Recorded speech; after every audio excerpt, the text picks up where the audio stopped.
మరి వీర్రాజు గారు కంప్యూటర్ కూడా మరి గమనిస్తుడు వాక్యాన్ని తెలుసుకుని సత్యాన్ని నమ్మి నిజమైన రక్షణ పొందుకొని అదే గొప్ప రక్షణ పెద్దలకు, గ్రామస్తులకు, ఎరుగు పొరుగు వారికి, యవనస్తులకు మరి తెలియజేయాలని ఆశ కలిగినటువంటి వారే మరి అయ్యా తప్పనిసరిగా స్థలానికి రావాలని మరి కోరినప్పుడు సరే ప్రార్థించాం. దేవుని చిత్తాన్ని బట్టి మరి మాట ఇచ్చాం. రావడానికి దేవుడు సహాయం చేశాడు. దేవునికి మహిమ కలుగుగాక. స్తోత్రం. హల్లెలూయా. చాలా సంతోషం. దేవుని వాక్యాన్ని మనకు 10 నిమిషాలు మరి ధ్యానం చేసుకుందాం. చాలా సమయమైనది, త్వరగానే మరి ముగించుకుందాం. పరిశుద్ధ గ్రంథంలో నుండి కీర్తన గ్రంథం 90వ కీర్తన మొదటి వచనం చదువుకుందాం. అందరూ బైబిల్ ఉన్న వారు తెరిచి చూడండి. వాక్యాన్ని జాగ్రత్తగా విందాం. ప్రభువా, తరతరముల నుండి మాకు నివాస స్థలము నీవే. పర్వతములు పుట్టకమునుపు భూమిని లోకమును నీవు పుట్టింపకమునుపు యుగ యుగములు నీవే దేవుడవు. ప్రార్థన చేసుకో. దేవుడు ఇచ్చినటువంటి వాక్యాన్ని బట్టి దేవుడు మనందరితో మాట్లాడును గాక. దేవుడికి స్తోత్రం చెప్దాం. హల్లెలూయా. రాత్రి వాక్యాన్ని మనం ధ్యానం చేసుకుందాం. మారుచున్న లోకములో మారని దేవుణ్ణి తెలుసుకునుట. మారుచున్న లోకములో మారని దేవుణ్ణి తెలుసుకునుట ఈ రాత్రి మన అంశం. దేవుని స్తోత్రం. హల్లెలూయా. ఈ వాక్యాన్ని మనం ధ్యానం చేద్దాం. ఈ బైబిల్ గ్రంథములో మానవులకు అవసరమైనది, పైన ఉన్నటువంటి వాడు ఎవరెవరున్నారో, భూమి మీద ఉన్నవారు ఎవరో సమస్తాన్ని తెలియజేసినటువంటి గ్రంథం బైబిల్ గ్రంథం.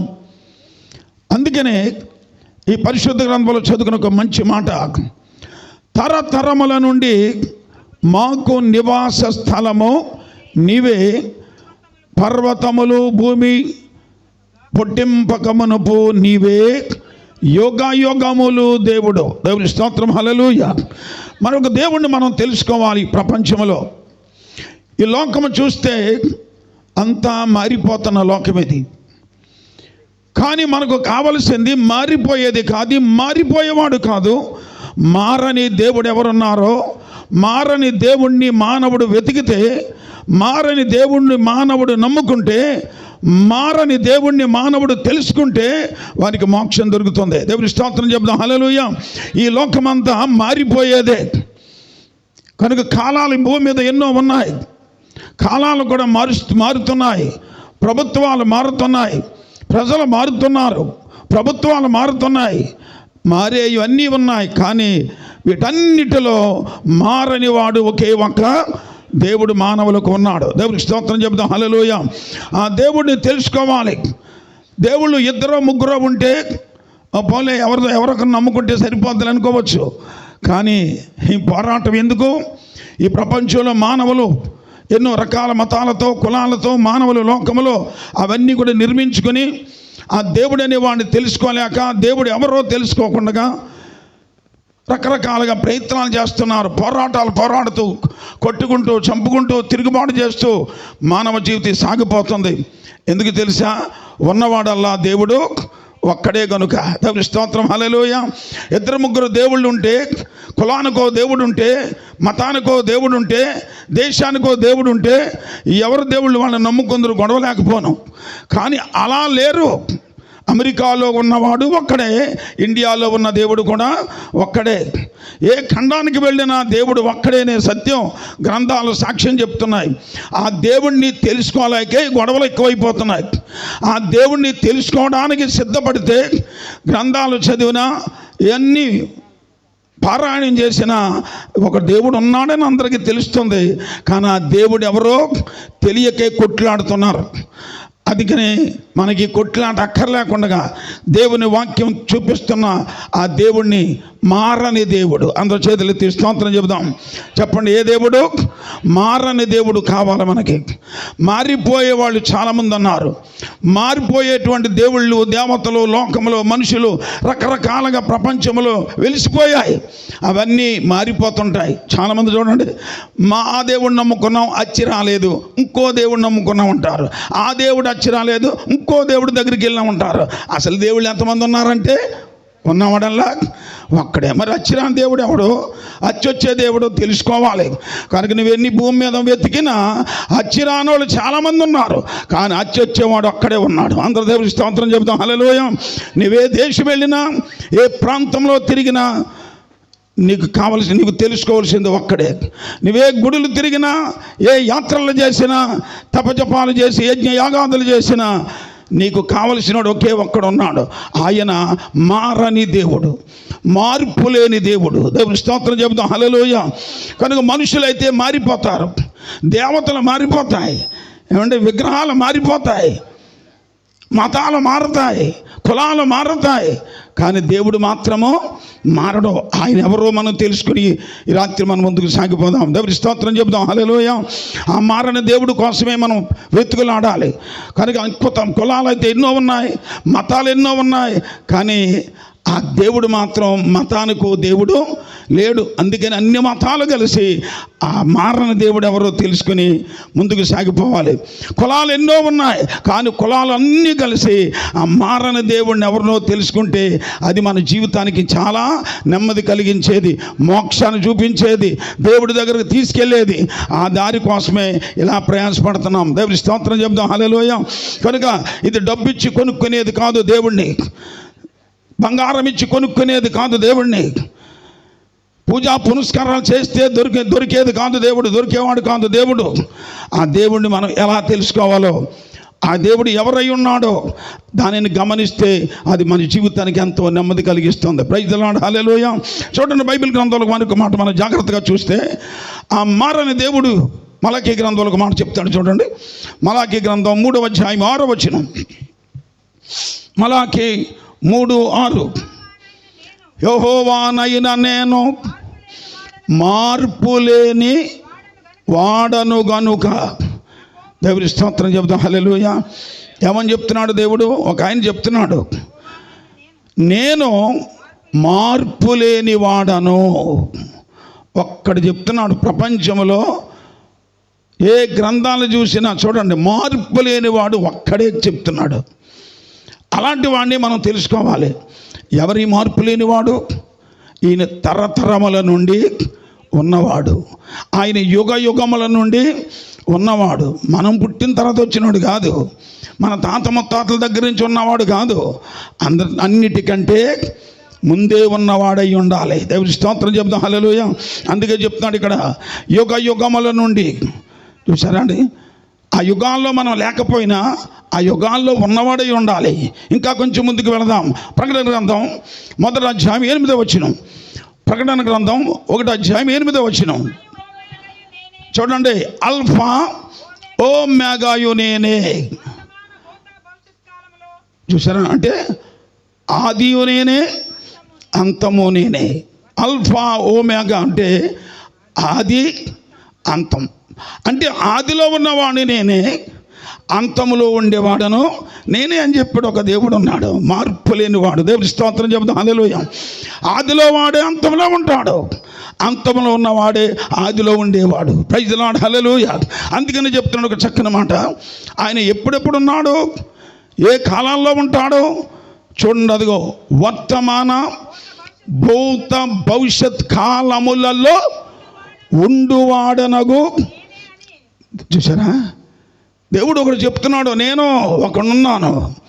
ఎప్పుడు వాడిని?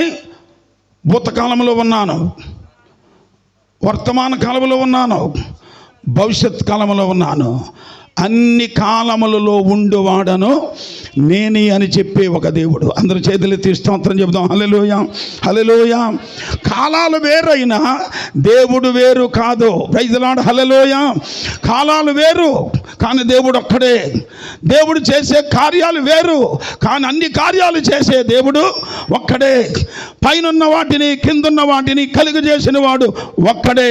పైన ఒక దేవుడు కింద ఒక దేవుడు లేడు. పైన కలిగించినోడు ఒకడు, కింద కలిగించినోడు ఇంకొకడు కాడు. భూమిని సృష్టించినోడు ఒకడు, ఆకాశం సృష్టించినోడు ఒకడు కాడు. సముద్రాన్ని సృష్టించినోడు ఇంకొకడు కాదు. అన్నిటినీ కలుగజేసిన వాడు ఒకే ఒక్కడు. ఆయనే మార్పు లేని దేవుడు. దేవుని స్తోత్రం చెబుతాం. హల్లెలూయా. మారని దేవుడు. ఆయన ఎన్నడనో మారడు. ఈ ప్రపంచమంతా మారిపోయినా, ప్రభుత్వాలు మారిపోయినా, మనుషులు మారిపోయినా, అధికారులు మారిపోయినా, మన డ్రెస్సులు మారిపోయినా, దేవతలు మారిపోయినా, విగ్రహాలు మార్చేసుకున్న దేవుడు మాత్రం ఎన్నడనో మారడు.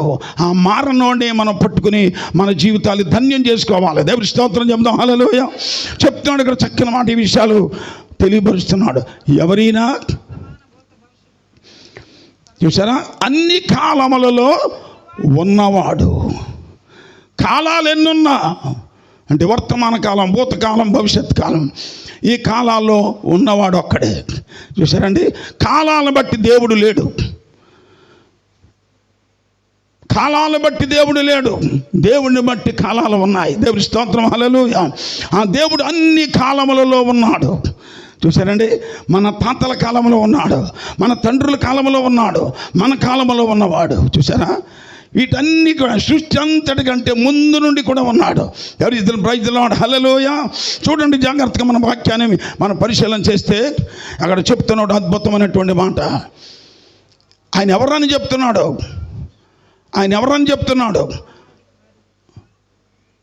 ఇంకొక మాట 18వ వచనం చూద్దాం. అదే ప్రకటన గ్రంథం 1:18. చూడండి వాక్యం. బైబిల్లోని అన్ని రాయించేశాడు దేవుడు. మానవులకు అర్థం అవ్వడానికి, మానవులు తెలుసుకోవడానికి ఆ దేవుడు ఎవరో రుజువు చేసేసాడు. చదవండి. నేను మొదటి వాడను. మారన దేవుడు ఏం చెప్తున్నాడు? నేను మొదటి వాడని.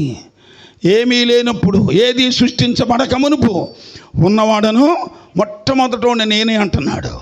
ఇంకేమన్నాడు? కడపటి వాడను, చివరిలో ఉండేవాడను కూడా నేనే. నేను మొదటోడినైతే చివరిలో ఇంకొకడు ఉండడు. మొదటివాడే చివరిలో ఉంటాడు. ఆ చివరి ఉన్నవాడే మొదట్లో ఉన్నవాడు. దేవుడి స్తోత్రం చెబుతాం. హల్లెలూయా. అందుకని చూడండి స్పష్టంగా చెప్తున్నాడు. ఆయన ఎవరు? మొదటివాడును, కడపటివాడు, ఇంకా జీవించే దేవుడు. Praise the lord. హల్లెలూయా. అంటే ఆయనలో ఏముంది? జీవం ఉంది. జీవం లేనివాడు దేవుడు కాదు. జీవం ఉంటేనే దేవుడు. అందుకని చెప్తున్నాడు, మొదటి నుండి ఉన్నవాడు, అంతం వరకు ఉండేవాడు. అందుకని ఆయన ఎవరు? జీవము గలవాడు. చూసారండి, బ్రతికినోడు, చచ్చినోడు కాదు, బ్రతికినవాడు. కనుక జీవించుచున్నవాడు. ఆయన మారనివాడు. Praise the lord. హల్లెలూయా. ఎప్పుడు జీవించేవాడే. ఆయన ఒకవేళ చనిపోయినా జీవించేవాడే. ఆయనకు మరణమే ఉండదు. అందరూ దేవుని స్తోత్రం చెబుదాం. హల్లెలూయా. ఆయనకు మరణమే ఉండదు. ఎందుకంటే ఆయన మారని దేవుడు. Praise the lord. హల్లెలూయా. ఆ మారని దేవుడు, ఆయన జీవించువాడు. ఇంకా కింద అంటాడు. చూసారా, ఈ జీవించేవాడు, ఆ మొదటవాడు ఏమయ్యాడు అంటున్నాడు? నేను మానవ జాతి కొరకు, మానవులను రక్షించుట కొరకు నేనేమయ్యానంటున్నాడు అక్కడ? మృతుడనై తిని నేను మృతి పొందాను. ఈ ప్రపంచంలో, ప్రపంచానికి వచ్చి మానవ జాతి కోసం రక్షించడానికి నేను మృతి పొందిన వాడను. దేవుడు మృతి పొందకపోతే మానవులకి గతి లేదు. దేవుని స్తోత్రం చెబుదాం. హల్లెలూయా. మానవుడికి గతి కావాలి అంటే దేవుడు మృతి పొందాలి. అందుకనే చక్కని విషయాలు ఇక్కడ తెలియజేశాడు. ఇంతకీ మృతి పొందినోడు ఎవరో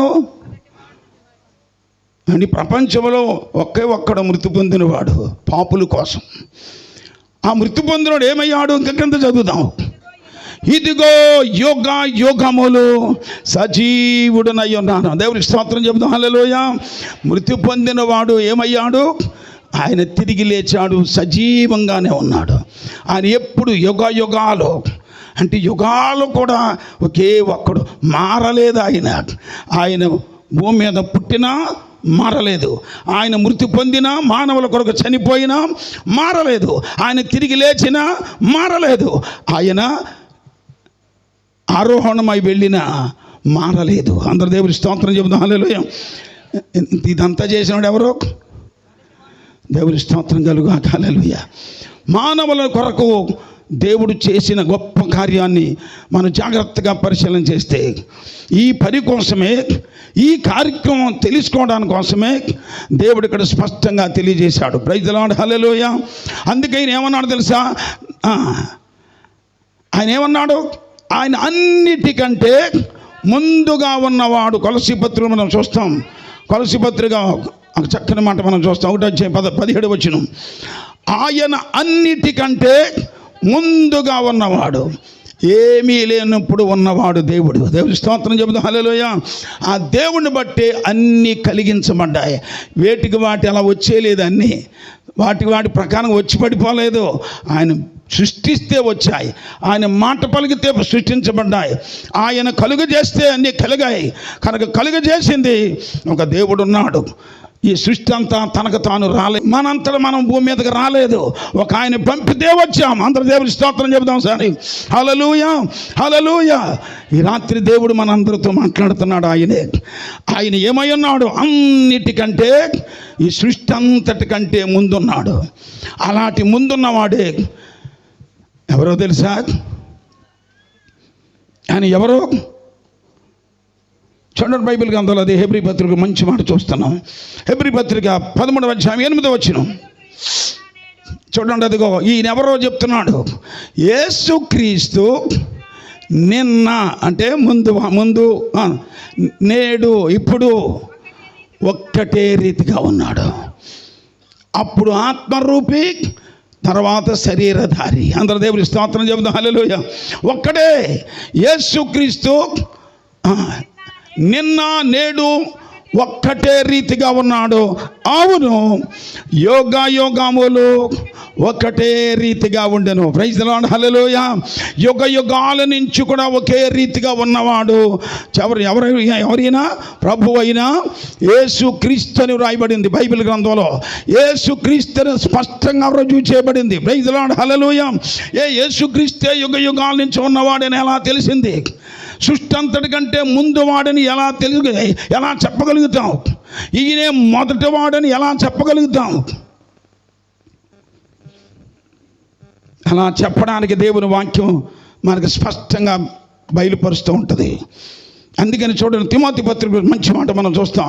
1వ తిమోతి పత్రిక 3:16 నిరాక్షేపముగా దైవభక్తిని గూర్చిన మర్మము వినరా? దేవుడి గురించిన మర్మము, మరుగైన విషయము, అది చాలా గొప్పదట.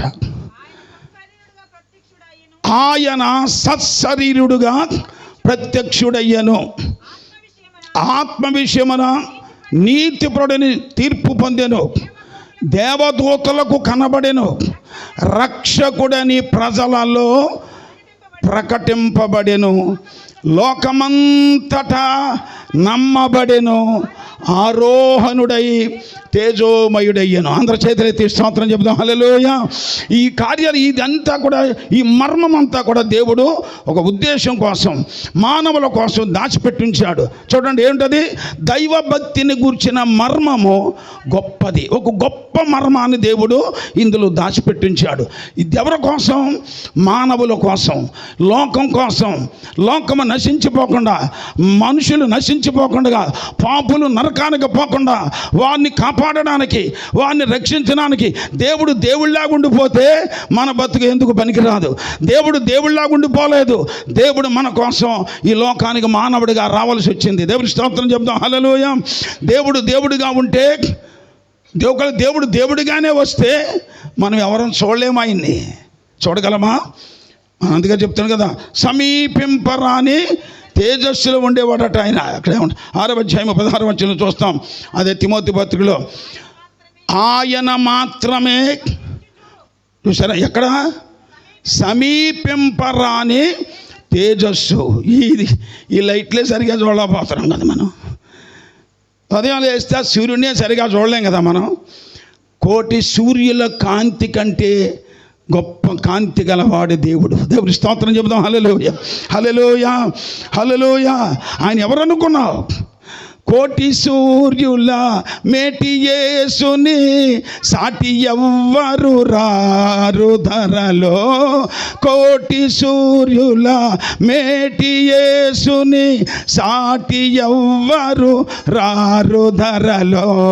ఏటికింకా వెరతునో యేసుని ఎడబాయను. ప్రైజ్ ది లార్డ్, హల్లెలూయా.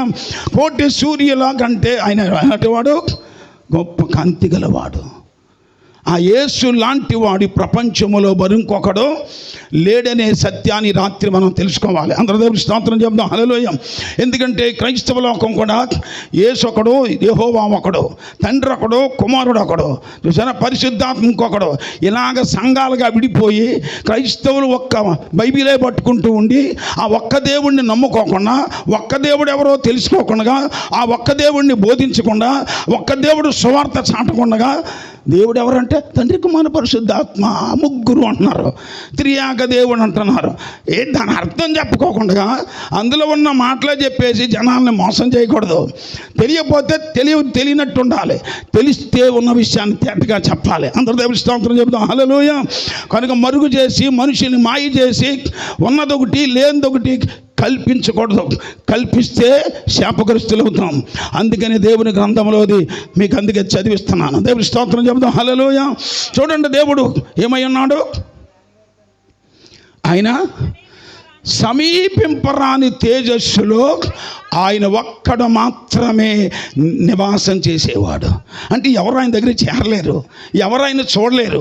మనుషులు ఎవడనో ఎప్పుడునో, చూడండి, దేవుడు అన్న వాడిని, మారన్న దేవుడిని ఎప్పుడునో ఎవడనో మనుషుల్లో ఎవడో చూడలేదట.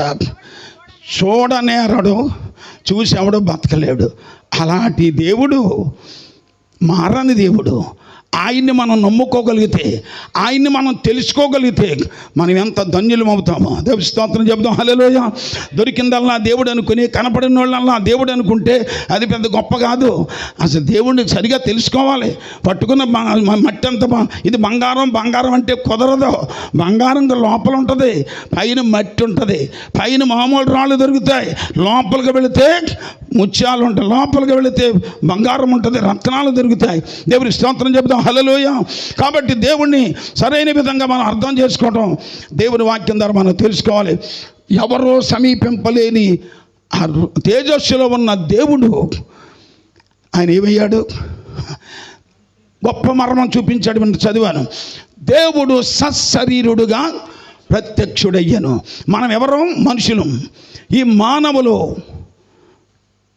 దేవుణ్ణి చూడగలగాలి అంటే దేవుడు మనలాగా రావాలి, ఆయన మనలాగా ప్రత్యక్షం అవ్వాలి.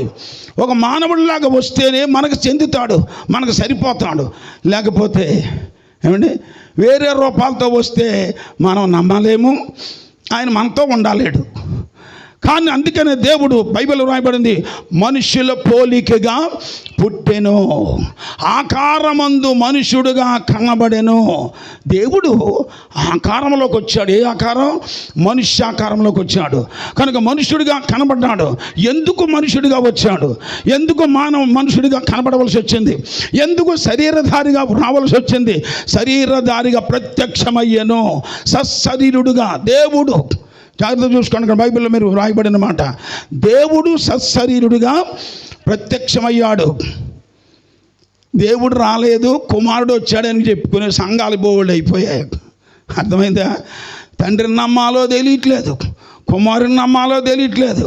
ఏమండి, మళ్ళీ మూడో ఇంకొకటి పెట్టారు, పరిశుద్ధాత్మ దేవుడిని అని తెగ గోలు పెడతారు. ఆ దేవుడు ఎవరో తెలియట్లేదు ఎవరికైనా. పరిశుద్ధాత్ముడు అంటమే కానీ అసలు పరిశుద్ధాత్ముడు ఎవరయ్యా అని ఎవరన్నా నిలబెట్టి అడిగితే నువ్వు ఎవడెత్తున్నారు. మూడో దేవుడు త్రియాక దేవుళ్ళు, అంటే త్రియాక దేవుడు అంటాం. దేవుడు ఎవరని అడిగితే దేవుడు ఒక్కడే అనే బైబిల్ చెప్తుంటే తండ్రి, కుమారు, పరిశుద్ధాత్మ అంట. బైబిల్ చేత కాకపోతే అలాంటి మాటలు చెప్పకూడదు, తెలియకుండా మాటలు పలకూడదు. చూడు బైబిల్ అంతలో ఎంత స్పష్టంగా రాయబడిందో. దేవుడు ఉన్నవాడు ఒకే ఒకటి. ప్రపంచాన్ని అంతా కలుగు చేసిన ఎంతమంది? ఒకడా, ఇద్దరా, ముగ్గురా? ఎంతమంది తయారు చేశారు దేవుడు ఈ లోకాన్ని? ఒకే ఒక్కడ. చూడండి కావాలి యెషయా గ్రంథం 44:24. యెషయా గ్రంథం 44:24. గర్భము నుండి నిన్ను నిర్మించిన నీ విమోచకుడు యెహోవా ఇలాగు సెలవిచ్చుచున్నాడు, యెహోవానగు నేనే సమస్తమును కలుగజేసిన వాడను. ఎంతమంది? నేను ఒక్కడనే. చదువు చూసుకోండి అక్కడ జాగ్రత్తగా. నేను ఒక్కడనే. ఒక్కడంటే ముగ్గురు అర్థం. ఒక్కడంటే ముగ్గురు అని అర్థం వస్తుందా? ఒక్కడంటే తండ్రి వేరు, కుమారుడు వేరు, పరిశుద్ధాత్ముడు వేరు అని వస్తుంది అర్థం. చాలా పొరపాటు అది. ఒక్కడంటే ఒక్కడే. అసలు మొదటాజ్ఞని మర్చిపోతున్నారు పాస్టర్లందరూ. మొదటాజ్ఞ జ్ఞాపం ఉంటే ఇద్దరో ముగ్గురో దేవుళ్ళని ఎవడో చెప్పలేడు. మొదటాజ్ఞ జ్ఞాపం ఉండట్లేదు. అక్కడ ఏదో ఒక ముక్క చదువుతున్నారు, ముగ్గురు దేవుళ్ళు అంటున్నారు, త్రియాగ దేవుడు అంటున్నారు. అది తప్పుడు బోధలు ఉండొద్దు. సత్యం తెలుసుకుంటే మంచిది. దేవుడిని మనం అర్థం చేసుకోలేకపోతే సువార్త ఏం చెబుతాం? సువార్త ఏమర్థమవుతుంది ఊరు జనానికి? ఇందులో ఇవన్నీ అదోటి ఇదోటి చెప్తుంటే ఏది నమ్మాలా అని అడుగుతుంటుంటే 3 నమ్మాలంటాడు ఒక్కొక్కడు. మనం ముగ్గురిని నమ్మాలంటాడు ఒకడు. ఒక్కొక్కడైతే ముగ్గురికి ప్రార్థన చేస్తాడంట ఒక్కొక్క గంట. తండ్రికి ఒక గంట, ఒకవేళ మళ్ళీ కుమారుడు బాధపడతాడేమో కుమారుడికి ఒక గంట, పరిశుద్ధాత్మ దేవుడు బాధపడతాడు పరిశుద్ధాత్మకు ఒక గంట. ఇదేం ప్రార్థనలో? ఇదేం భక్తి? దేవుడు అలా చెప్పాడా? ఒక్కొక్కడేమో యేసు ప్రభుని తండ్రి అని ప్రార్థన చేయకూడదు అంటాడు ఒకడు. మరి ఏమేం చేయాలి? అసలు తండ్రి ఎవరో తెలిస్తే కరెక్ట్గా ప్రార్థన చేస్తారు.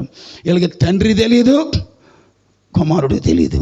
చూడండి, యేసు ప్రభు భూమి మీదకి వచ్చి ఆయన శరీరధారిగా భూలోకంలోకి వచ్చినప్పుడు ఆయన ఎవరో, ఏమై ఉన్నాడో, ఎక్కడి నుంచి వచ్చాడో, ఎప్పుడు వాడో, ఎక్కడ వాడో అని చెప్పేశాడు. దేవుని స్తోత్రం చెప్దాం. హల్లెలూయా. తండ్రి అంటే ఎవరో, కుమారుడు అంటే ఎవరో అన్నీ చెప్పేశాడు. శిష్యులకు మరుగు లేకుండా చెప్పేశాడు. చూసారండి? అంటే వీళ్ళకి యేసు ప్రభు ఎవరికైతే బోధ అప్పగించాడో వాళ్ళ బోధలకు నచ్చట్లేదు. అది సంగతి. ఎవరి సంఘాల బోధలు చేసుకుంటున్నారు, ఎవరి మిషన్ బోధలు చేసుకున్నారు, ఎవరి సంస్థల బోధలు చేసుకున్నారు, కానీ బైబిల్ బోధ మాత్రం చేయలేకపోతున్నారు. దేవుడి స్తోత్రం చెబుతాం. హల్లెలూయా. కనుక బైబిల్లో ఉన్న సత్యాన్ని మనం జాగ్రత్తగా అర్థం చేసుకోవాలి. అసలు యేసు ప్రభు ఏమన్నాడో, వాక్యం ద్వారా ఏం తెలియజేశాడో. ఒక రోజున అడిగారు, యేసు ప్రభు చాలా విషయాలు పలికాడు. ఆ పలకబడిన మాటలన్నీ కూడా రకరకాలుగా వీళ్ళు అర్థం చేసుకున్నారు. అసలు పూర్వంలో దేవుడు ఏమై ఉన్నాడని చెప్పాడు, తర్వాత ఎందుకు ఈ లోకంలోకి ఎలా వచ్చాడు అన్నీ వివరంగా తెలియజేసేసాడు. చూడండి, అసలు దేవుడు ఏం చేస్తాడో, ఎక్కడెక్కడ ఉంటాడో ముందే చెప్పేశాడని. ఏమని చెప్పాడు? దేవుడు ఎక్కడెక్కడ ఉండేవాడు? పైన ఉంటాడు, క్రింద ఉంటాడు.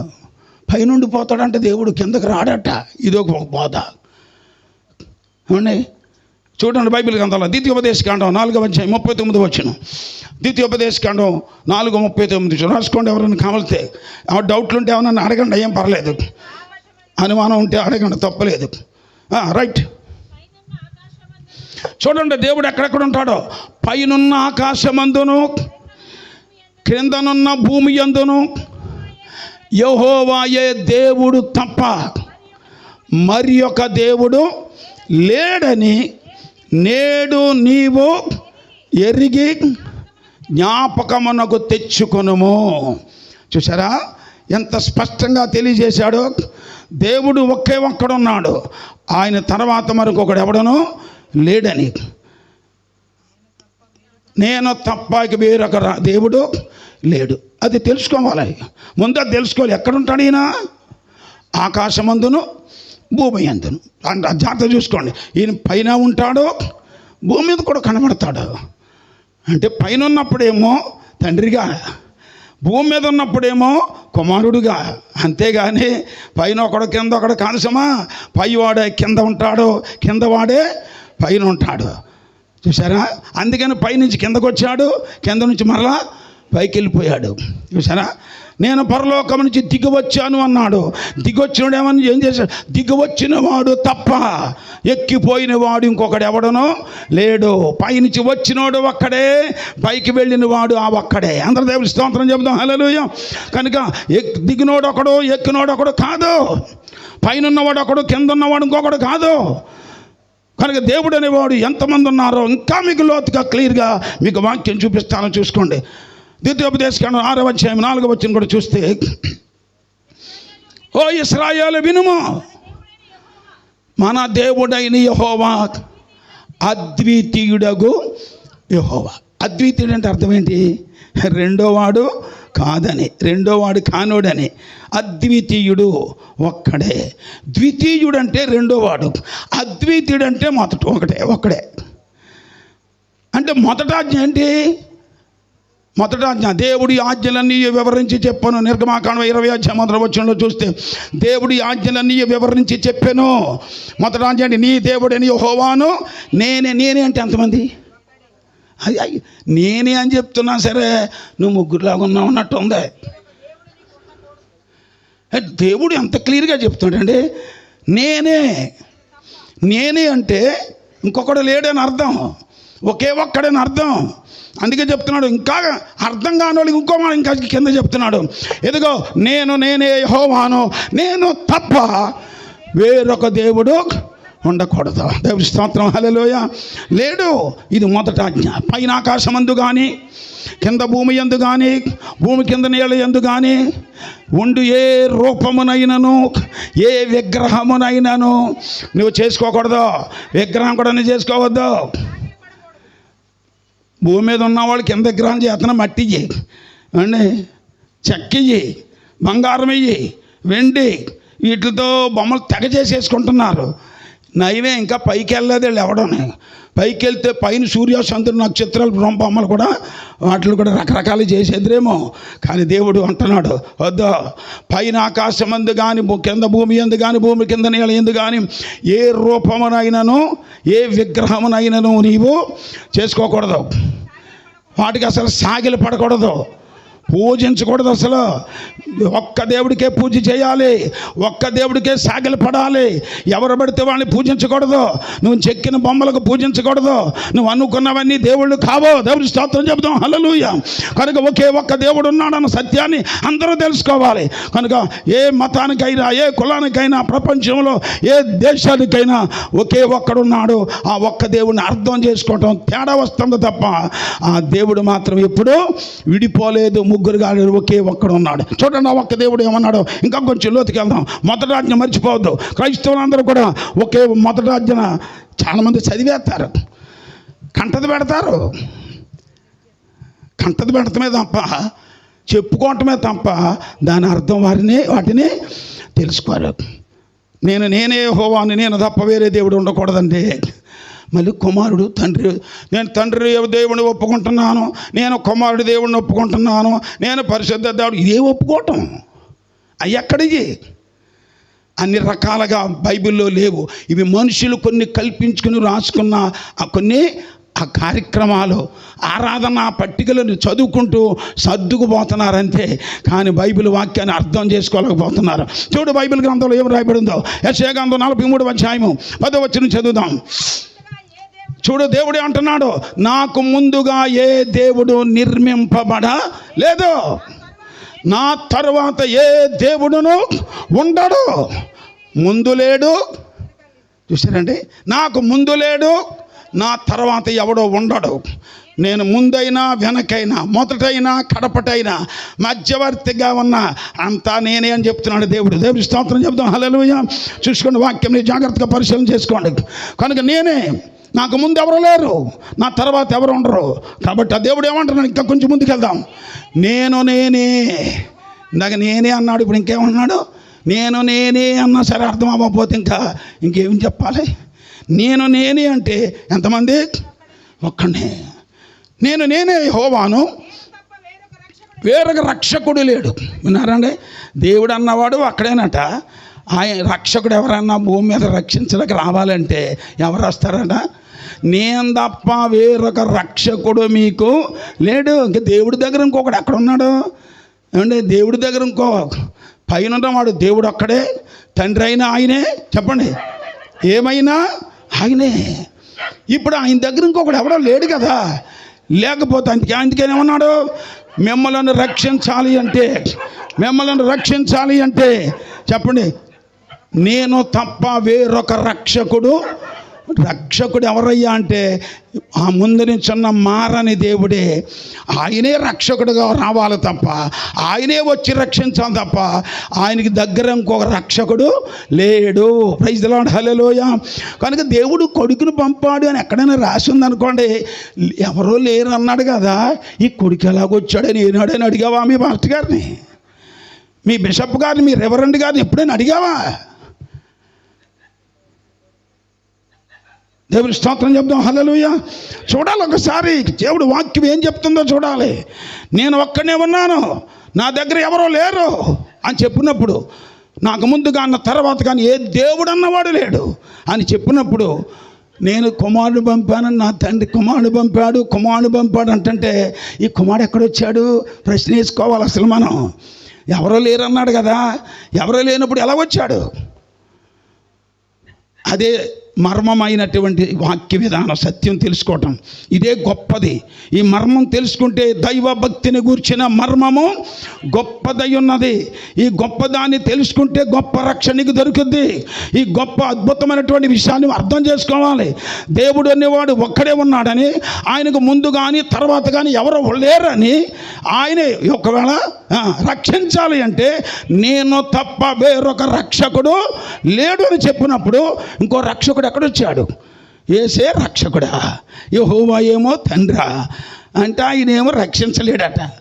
ఏమంటే తండ్రి రక్షించడంట మనల్ని, కొడుకు రక్షించాడా వచ్చి? ఈయన ఎందుకు నమ్ముతాం? ఆయన దేవుడు అయినైతే ఈయన దేవుడు ఎందుకు అవుతాడు? ఈయన దేవుడైతే ఆయన ఇంకొక దేవుడు ఎక్కడ ఉంటాడు? దేవుడు అనేవాడు ఒక్కడైనప్పుడు ఇద్దరిని ఎప్పుడు కూడా నమ్మకూడదు. దేవుని స్తోత్రం చెప్తాం, హల్లెలూయా. అందుకని చెప్తున్నాడు ఇక్కడ చక్కని మాట. ఇదిగో మూడు జాగ్రత్తగా ఉండాలి. దేవుడు ఏం చేస్తాడో రాసేశాడు, ఏం పనులు చేస్తాడో చెప్పేశాడు. ప్రకటించేవాడను నేనే, ప్రకటించేవాడను నేనే. దేవుని స్తోత్రం చెప్దాం, హల్లెలూయా. ప్రకటించేవాడు ఎవరు? ప్రకటించేవాడును అంటే ప్రకటించడం పూర్వకాలం నుండి ప్రవక్తల ద్వారా మాట్లాడినోడు, ప్రకటించినోడు. నానా సమయములలో నానా విధములుగా ప్రవక్తల ద్వారా మాటలాడిన దేవుడు. హెబ్రీ పత్రిక 1 వచ్చిన మనం చూస్తాం. పూర్వకాలము నుండి నానా సమయాలలో నానా విధములుగా ప్రవక్తల ద్వారా మాట్లాడిన దేవుడు అంటే ప్రకటించిన వాడు ఆయనే ఒక్కడే.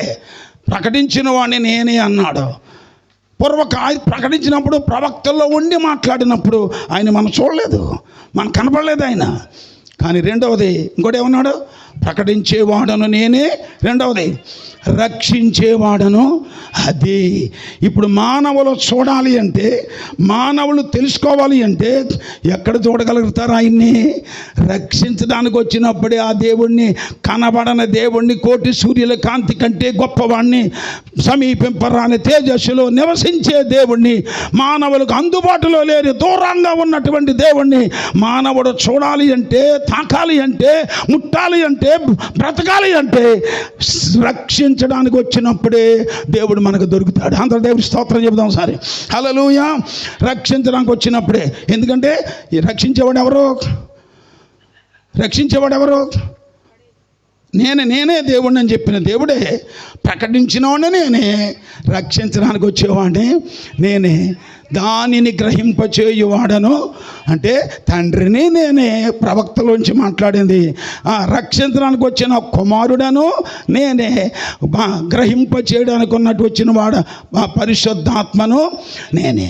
సృష్టికర్త తండ్రిగా ఉన్నప్పుడు ఆయన ఏమై ఉన్నాడు? సృష్టికర్త. రక్షించడానికి వచ్చినప్పుడు ఏమై ఉన్నాడు? రక్షణకర్త. ఆయన ఆదరించడానికి వచ్చినప్పుడు ఆయన ఏమై ఉన్నాడు?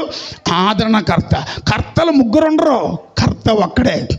రక్షణ సృష్టికర్త. సృష్టించినప్పుడు ఆయన సృష్టికర్త అన్నాం. భూమి మీదగా రక్షించిన ప్రాణం పెడతాకు వచ్చినప్పుడు కుమారుడిగా బలైపోయినప్పుడు రక్షణకర్త అన్నాం. ఆయనే ఈయన, ఆయన ఒకడు ఈయన ఒకడు కాదు. ఇది వాక్యం ఇంత స్పష్టంగా రుజుపరుస్తుంది. దేవుని స్తోత్రం చెప్తాం. హల్లెలూయా. కనుక ఆ రక్షణకర్తే ఆదరణకర్త అయ్యాడు. ఆయన సంఘములో పైన సృష్టికర్త, పరలోకములో భూమి మీద రక్షణకర్త. శిలువ మీద బలైనప్పుడు సంఘములో ఆయన నమ్ముకున్న వారిని సంఘములో పరిశుద్ధాత్మ అంటే ఆదరణకర్త. కనుక ముగ్గురు దేవుళ్ళు లేరు మనకి బైబిల్లో. ముగ్గురు ఎక్కడ బైబిల్లో మనకు కనబడరు. అయితే ఈ విషయాలు మీరు జాగ్రత్తగా, ఎందుకు మనుషులు ఇలా గలిబిలి పడుతున్నారు జాగ్రత్తగా చూస్తే, ఒక రోజున ఆయన భూమి మీద ఉన్నప్పుడు చెప్తున్నటువంటి మాట, ఆయన రక్షించడానికి వస్తానన్నాడు కదా. రక్షించడానికి వచ్చినప్పుడు మీరు తెలుసుకోవాలి. ఎలా తెలుస్తుంది? దేవుడే వచ్చాడో లేదో తెలియాలంటే గుర్తు చూద్దాం. యెషయా గ్రంథం 35వ అధ్యాయం 4వ వచనం. నిజంగా యెహోవా దేవుడే వచ్చాడా, లేదా కొడుకును పంపాడా? కొడుకును పంపుతానన్నాడా, లేదా దేవుడే వచ్చాడా?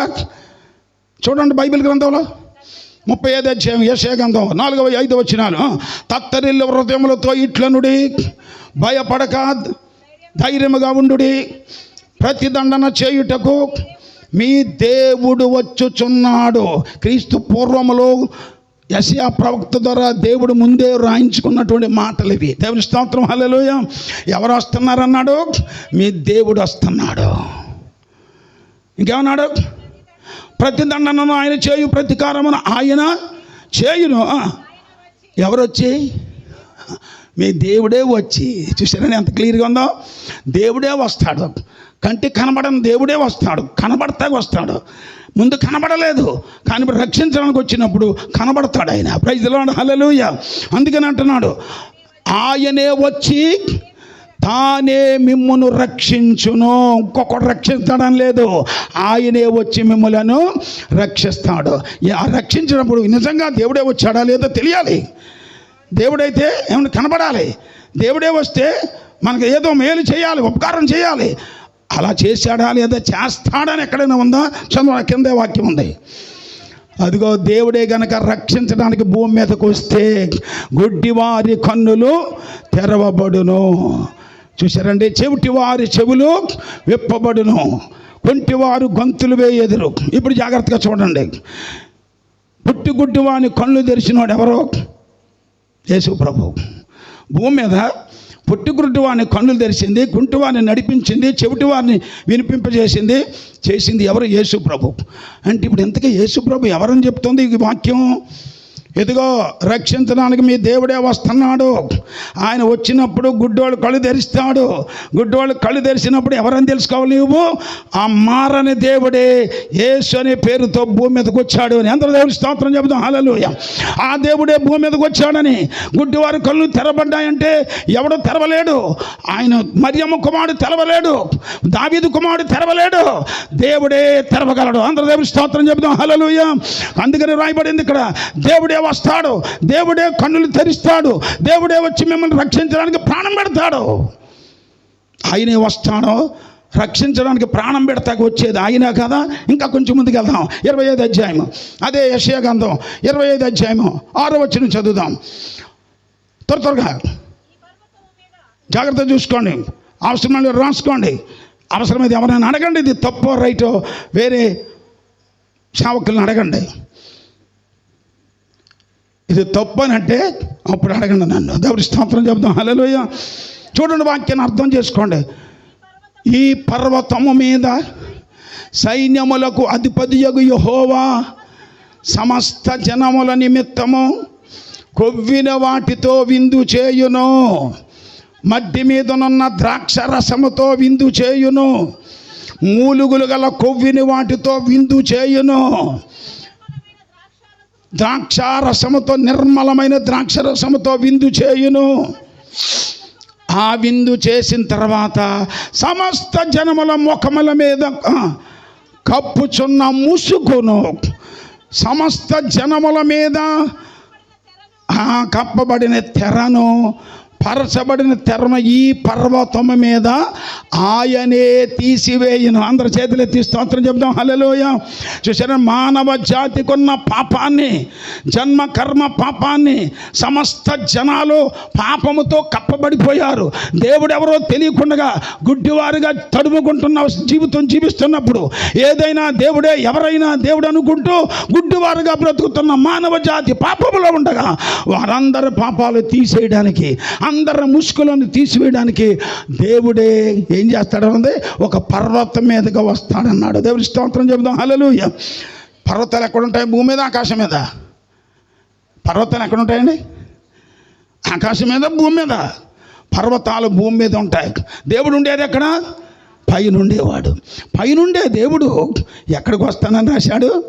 ఒక పర్వతం మీదకి వస్తాడు దేవుడు. పర్వతం మీదకి ఎలా వస్తాడు? ఒక విందు చేయడానికి వస్తాడు.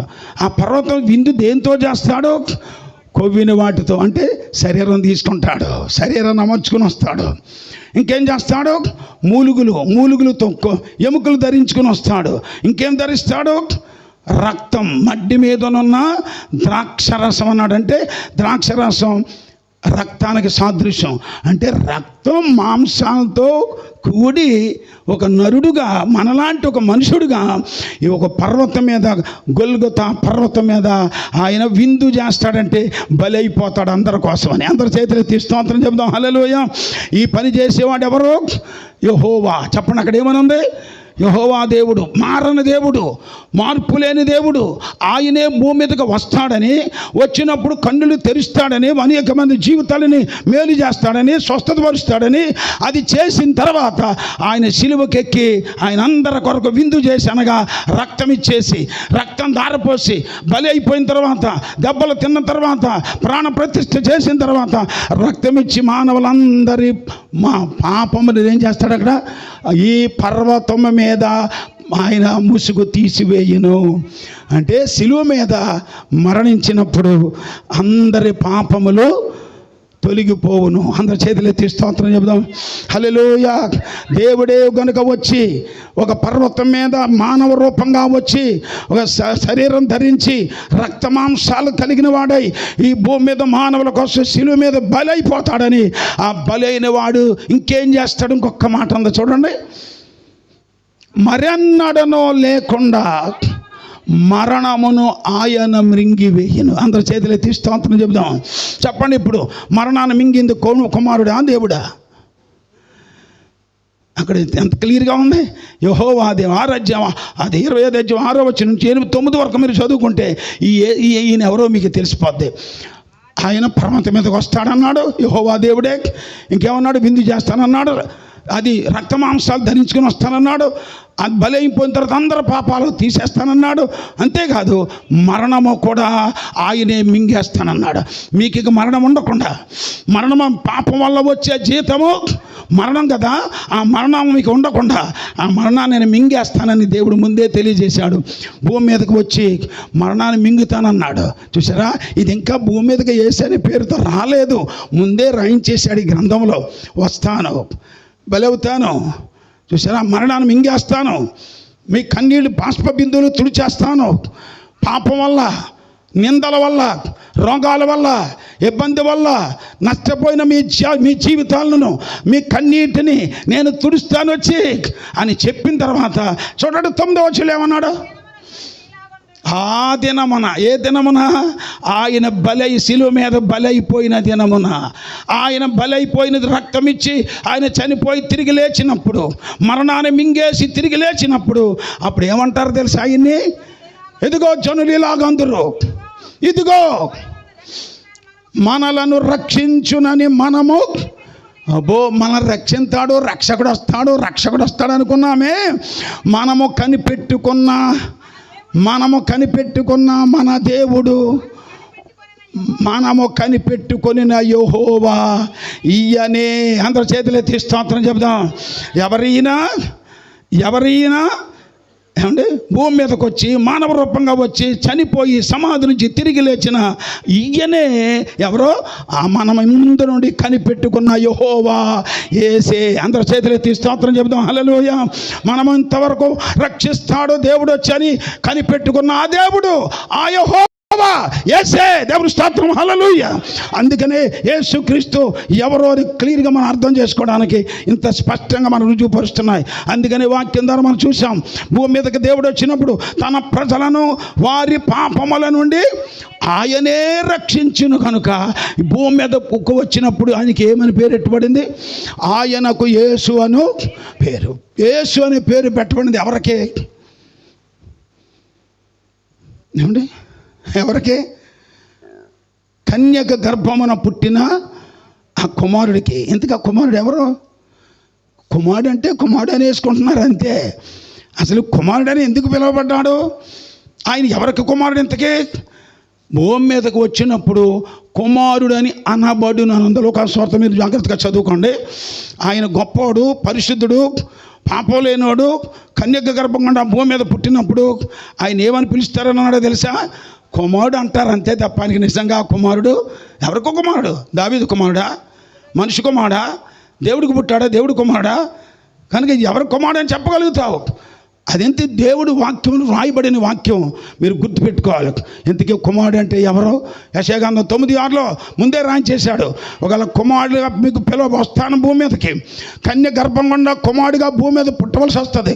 నేను వచ్చినప్పుడు నేను ఎవరినో మీకు తెలియాలి అంటే చూడ ప్రవచనం దేవుడు రాయించేశాడు ముందే. ఏమని? ఏలయనగా మనకు శిశువు పుట్టెను, మనకు కుమారుడు అనుగ్రహించబడిను. ఆయన ఎవరెంతగా కుమారుడు? కుమారుడు అంటే కుమారుడు కాదు. అక్కడ ఏమని రాయబడింది చూడండి. ఆయన ఆశ్చర్యకరుడు, ఆలోచనకర్త, బలవంతుడైన దేవుడు. Praise the lord. హల్లెలూయా. బలవంతుడు దేవుడే కుమారుడిగా భూమి మీదకి వస్తున్నాడు. ఇంకా ఎవరో? నిత్యుడగు తండ్రి. యేసుప్రభుని తండ్రి అని అనకూడదు అనుకుంటున్నారు చాలామంది బోధకులు. యేసుప్రభు తండ్రి అని ఎంత క్లియర్గా రాస్తే అర్థం అవట్లేదు ఆ వాక్యం.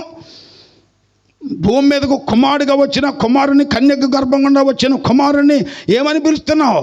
ఏమని నమ్ముతున్నావు? పిలిచేదేమో ఆయన ఎవరని? కుమారుడని పిలుస్తాం. కుమారుడు అనబడును, పిలవబడును. నిజంగా ఆయన కుమారుడు కాదు. ఆయన ఎవరు? నిత్యుడగు తండ్రి, బలవంతుడైన దేవుడు. దేవుడే కుమారుడిగా వచ్చాడు, తండ్రే కుమారుడిగా వచ్చాడు, దేవుడే మానవుడిగా వచ్చాడు. దేవుని స్తోత్రం. హల్లెలూయా. ఇదే శరీరధారిగా పుట్టి లోకంలో మనకు రక్షించడానికి, ప్రాణం పెట్టడానికి వచ్చినటువంటి దేవుడిగా ఈ వాక్యాన్ని మనకు స్పష్టంగా రుజువుపరుస్తుంది. అందుకనే ఆయన ఏమని రాయబడింది తెలుసా? ముందే రాయబడిపోయింది, ఇమ్మానుయేల్. ఎవరైనా? ఇమ్మానుయేల్. ఎలాగనగా కన్యక గర్భవతి అయి కుమారుని కనును. ఆయనకి ఇమ్మానుయేల్ అంటే అర్థం ఏంటి? ఇమ్మానుయేల్ అంటే అర్థం ఏంటి? దేవుడే మనకు తోడొచ్చాడు. దేవుడే వచ్చాడు మనకు తోడు. ఎలా వచ్చాడు? దేవుళ్ళలాగా రాలేదు. అది గుర్తుపెట్టుకోవాలి. దేవుళ్ళలాగా వస్తే మనం ఆయన చూడలేమో, మనం చేస్తాం. అందుకని దేవుడు ఎలా వచ్చాడు? కుమారుడి వలె వచ్చాడు.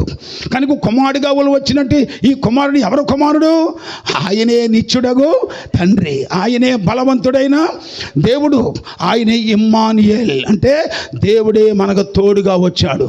మన పాపాలు తీసేయాలని, మన మరణాన్ని మింగేయాలని, మనల్ని మోక్షం చేర్చాలని, మన రోగాలను తొలగించాలని, మన జీవితాన్ని దేవుడికి శాంతివంతంగా మార్చాలని దేవుడే లోకానికి దిగొచ్చాడన్న సత్యాన్ని ఇక్కడ రుజువుపరిచాడు. ఇప్పుడు ఇంతకీ యేసుక్రీస్తు ఎవరని తెలిసింది?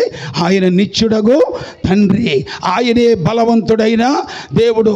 ఇంకొక మాట అపోస్తలుడైన పౌలు గారు రోమాపత్రిక 9వ అధ్యాయము 5వ వచనంలో చూస్తే, పితరులు వీరు వారు శరీరాన్ని బట్టి మాత్రమే క్రీస్తు యూదుల్లో పుట్టెను గాని ఈయన సర్వాధికారి అయిన దేవుడయుండి నిరంతరము స్తోత్రార్హుడై ఉన్నాడు. Praise the lord. హల్లెలూయా. చూశారండి ఆయన ఎవరై ఉన్నాడు? చెప్పండి, ఎవరై ఉన్నాడు? శరీరాన్ని బట్టి మాత్రమే పుట్టాడు ఇశ్రాయేలీలో. ఆ కన్యక గర్భంలో ఎందుకు పుట్టవలసి వచ్చింది? ముందే చెప్పాడు ఆయన కన్యక ద్వారా భూమి మీదకి వస్తానని. కనుక భూమి మీదకి రాబో, అందుకని ఆయనకి తల్లి లేదు. చెప్పండి, ఆయనకి దేవుడికి ఉన్నారా? తల్లిదండ్రులు ఉంటే దేవుడు ఎలాగవుతాడు? ఎబ్రీ పత్రిక చూస్తాం 7వ అధ్యాయంలో 3వ వచనంలో, తండ్రి లేనివాడును తల్లి లేనివాడును, వంశావళి లేనివాడును, జీవితము కాలమునకు ఆది లేదు, జీవానికి అంతము లేనివాడయ్యుండి దేవుని కుమారుని పోలి ఉన్నాడంతే. నిజంగా ఆయన దేవుడు కుమారుడు కాదు, ఆయన దావీదుకు పుట్టిన దావీదు కుమారుడు కాదు, ఒక యోసేపు మరియమ్మకు పుట్టిన మనిషి కుమారుడు కాదు. ఆయన ఎవరో పిలువబడ్డాడు భూమి మీద కుమారుడిగా, అంతే. మనం నమ్ముతున్నాం ఆయన కుమారుడిగా భూమి మీదకి వచ్చాడని, అంతేగాని ఆయన ఎవరై ఉన్నాడో నిత్యుడగు తండ్రి, బలవంతుడైన దేవుడు, ఇమ్మానుయేల్, మనకు తోడుగా వచ్చిన దేవుడు, మన పాపాలు తీసేయడానికి, మన మరణాన్ని మింగేసి మనల్ని మోక్షానికి చేర్చడానికి, మరణంలోంచి జీవములోకి దాటించడానికి, లోకములోంచి పరలోకానికి తీసుకెళ్ళడానికి దేవుడే భూమి మీదకి దేవుడిగా రాలేదు, కుమారుల్లాగా వచ్చాడు. అందరి చేతులెత్తి స్తోత్రం చెప్దాం. కుమారుల వాళ్ళే వచ్చినంత మాత్రానే ఈయన రెండో వాడు కాదు, అది గుర్తుపెట్టుకోండి, రెండో వాడు కాదు. ఇప్పుడు ముందుకెళ్ళిపోదాం, వాక్యాలు మీరు చూద్దాం. ఒక రోజున యేసుప్రభు అంటున్నాడు, నేను తండ్రి యొద్ద నుంచి వచ్చాను, నేను తండ్రి దగ్గరికి వెళ్ళిపోతాను, నేను తండ్రి యొద్ద నుంచి నేను వచ్చాను, తండ్రి చెప్పిందే చెప్తున్నాను. చాలామంది చెప్తారు, ఈ మాటలన్నీ చదివించేస్తారు చాలామంది. చూడండి, తండ్రి దగ్గర నుంచి వచ్చాను అన్నాడు. యేసుప్రభుకు తండ్రి లేడు అంటున్నారు చాలామంది. తండ్రి ఎందుకు లేడు, పైన తండ్రి ఉన్నాడా అని ఇలా తప్పుడు బోధలు చేసేవాళ్ళు ఉన్నారు. చూద్దాం, తండ్రి ఉన్నాడా లేకపోతే ఏసే తండ్రా? వాక్యం ఏం చెప్తుందో మీరు జాగ్రత్తగా పరిశీలన చేస్తే, యోహాను సువార్త 8వ అధ్యాయం 19వ వచనం. అదిగో యూదులు అడిగారు, ఆనాడే వచ్చిన డౌట్లన్నీ అడిగేశారు. తండ్రి అంటున్నావు, నువ్వు మరియమ్మ కొడుకు అయ్యుండి, నువ్వు అండ్రంగోడు కొడుకు అయ్యుండి, నీవు మనుషులుగా కనబడుతూ నా తండ్రి పరలోకంలో ఉన్నాడు అంటున్నావు, మీ తండ్రి నేను ఎరుగుదనంటున్నావు, మీ తండ్రి నాకు తెలిసి అంటున్నావు, మా తండ్రిని, మా దేవుణ్ణి నువ్వెక్కడ చూసావు, నువ్వెలాగ ఎరుగుదు, అసలు నీ తండ్రి ఎక్కడున్నాడో అడిగేశారా? ఆనాడు మహామేధావులు, యూదులు, శాస్త్రులు, పరిసయ్యులు అడుగుతున్నారు యేసు ప్రభుని, నీ బోధ కూడా నీ తండ్రి ఎక్కడున్నాడో చూపించోసారి. అప్పుడు యేసు ప్రభు ఏమన్నాడు తెలుసా? అదిగో మీరు నన్ను ఎరగరు, నా తండ్రిని ఎరగరు. మీరు నన్ను ఎరగరు, వీళ్ళేమో తండ్రిని ఎరుగుదాం అన్న యేసుని ఎరుగుదాం అనుకున్నారు. కానీ యేసు ఏమన్నాడు? మీరు నన్ను ఎరగరు, నా తండ్రిని ఎరగరు. ఒకవేళ నా తండ్రిని మీకు చూడాలి అంటే, తెలియాలి అంటే ఏమన్నాడు తెలుసా? నన్ను ఎరిగి ఉంటే నా తండ్రిని మీకు తెలుస్తుంది, ఎరిగి ఉంటారు. దేవుని స్తోత్రం, హల్లెలూయా. నేనెవరినో మీకు తెలియాలి, నేనెవరినో మీకు అర్థం అవ్వాలి, యేసు ఎవరో తెలియాలి, ఈ కుమారుడు ఎవరో మీకు అర్థం అవ్వాలి. ఈయన ఎవరు కుమారుడో, ఏంటో, ఎందుకు వచ్చాడు, కుమారుడు ఎందుకు అయ్యాడో తెలుసుకోవాలి. ముందు నేనెవరినో మీకు తెలిస్తే అప్పుడు నా తండ్రి ఎవరో మీకు తెలుస్తుంది అని చెప్పి ఇంకా కొంచెం కిందకు వచ్చి 23వ వచనం అంటాడు, నేను పైనుండి వాడను, మీరు కిందోళ్ళు. ప్రైజ్ ది లార్డ్, హల్లెలూయా. ఇంతకీ భూమి మీదకి వచ్చినోడు ఏమంటున్నాడు? యేసుప్రభు ఏమన్నాడు? కుమారుడిగా భూమి మీదకు ప్రత్యక్షమైనడు ఏమంటున్నాడు? నేను ఎక్కడ అంటున్నాడు? నేను పైనుండేవాడిని, ఇప్పుడు నేను కింద ఉన్నాను, నేను కిందకు వచ్చాను, నేను ముందు పైనుండేవాడినే, నేను అక్కడ ఉండే, నేను పైనుండేవాడినే, ఆ తండ్రినే. దేవుని స్తోత్రం చెబుదాం, హల్లెలూయా. ఇప్పుడు నేను ఇక్కడికి వచ్చాను, నేను లోక సంబంధిని కాను, మీరు లోక సంబంధులు. నేను పైవాడిని, మీరు క్రిందోళ్ళు. నేను ఈ లోక సంబంధిని కాను, మీరందరూ ఈ లోక సంబంధులు అని చెప్పుకుంటూ వచ్చి అప్పుడు 24వ వచనం అంటాడు. 24వ వచనం కాగా నేను ఆయనను అని మీరు నమ్మకపోతే మీ పాపములో ఉండి మీరు చచ్చిపోతారన్నాడు. మీరు చూసుకోండి, 24వ వచనంలో స్పష్టంగా చెప్పాడు, నేనే ఆయననని, నేను ఆయన్నే, ఆ తండ్రిని నేనే అని మీరు నమ్మకపోతే మీ పాపంలో మీరు చచ్చిపోతారన్నాడు. యూదులందరికీ తెలియజేసిన విషయం ఇది. అండర్లైన్ చేసుకోండి కావాలంత మాట. అడగండి ఎవరినైనా సరే, నేను ఆయన్ని మీరు నమ్మాలి అన్నాడు. నమ్మకపోతే మీ పాపాలు పోవన్నాడు, మీకు ఆత్మరక్షణ లేదన్నాడు, మీకు మోక్షమే దొరకదు. దేవుని స్తోత్రం చెప్దాం, హల్లెలూయా. యేసే ఆ యెహోవా దేవుడని నమ్మాలి, కుమారుడే నిత్యుడగు తండ్రి అని నమ్మగలిగి ఉండాలి. గొర్రె పిల్లే, గొర్రెల కాపరని నమ్మాలి. ఇంతకీ యేసుప్రభు కాపరా, గొర్రె పిల్ల? అడగండి ఎవరిని చెప్తారు. ఆయన ఎవరో, నేను గొర్రెలకు మంచి కాపరిని అన్నాడు. మంచి కాపరి ఏం చేస్తాడు? గొర్రెల కొరకు తన ప్రాణాన్ని పెడతా. ఇంతకీ ప్రాణం పెడతాక వచ్చినాడు గొర్రెలు కాపరి ఎవరో? ఈయనేమో కాపర్ అన్నాడు. కాపర్ ఏం చేస్తానన్నాడు? ప్రాణం పెడతానన్నాడు. ఇంతకీ కాపర్ అయితే యెహోవా, ప్రాణం పెట్టినప్పుడు ఎవరయ్యాడు? కుమారుడయ్యాడు, గొర్రె పిల్ల అయ్యాడు. అందుకని యోహాను అన్నాడు, ఇదిగో లోక పాపమును మోసుకొని పోవు దేవుని గొర్రె పిల్ల ఆయనే.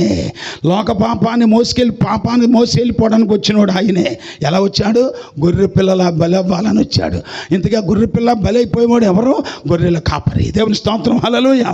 కాపరే గొర్రె పిల్లగా బలవుతున్నాడు. అంతేగాని గొర్రె పిల్ల ఒకడు కాపర ఒకడు కాదు. కాపరే గొర్రె పిల్ల అయ్యాడు. చూసారా? అందుకని దేవుడి వాక్యాన్ని ఇంకా స్పష్టంగా మీకు తెలుసుకోవాలి. యేసు ప్రభు ఈ రహస్యాన్ని వాళ్ళకే మరుగ్గా చేసి మాట్లాడాడు యూదులకు. ఎందుకంటే ఈయన తండ్రి అని తెలిస్తే డైరెక్ట్గా తండ్రి అని చెప్పేయచ్చు కదా. ఈ గొడవ అంతా ఎందుకు?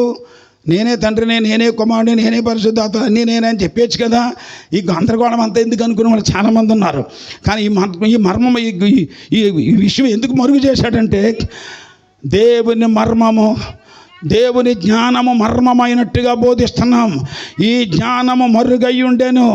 ఇది జగదుత్పత్తికి ముందుగానే దీనిని దేవుడు మన మహిమ నిమిత్తము, మన రక్షణ నిమిత్తము, మనలను మోక్షానికి చేర్చి నిమిత్తము ఈ మరుగైన దానిని నియమించాడు.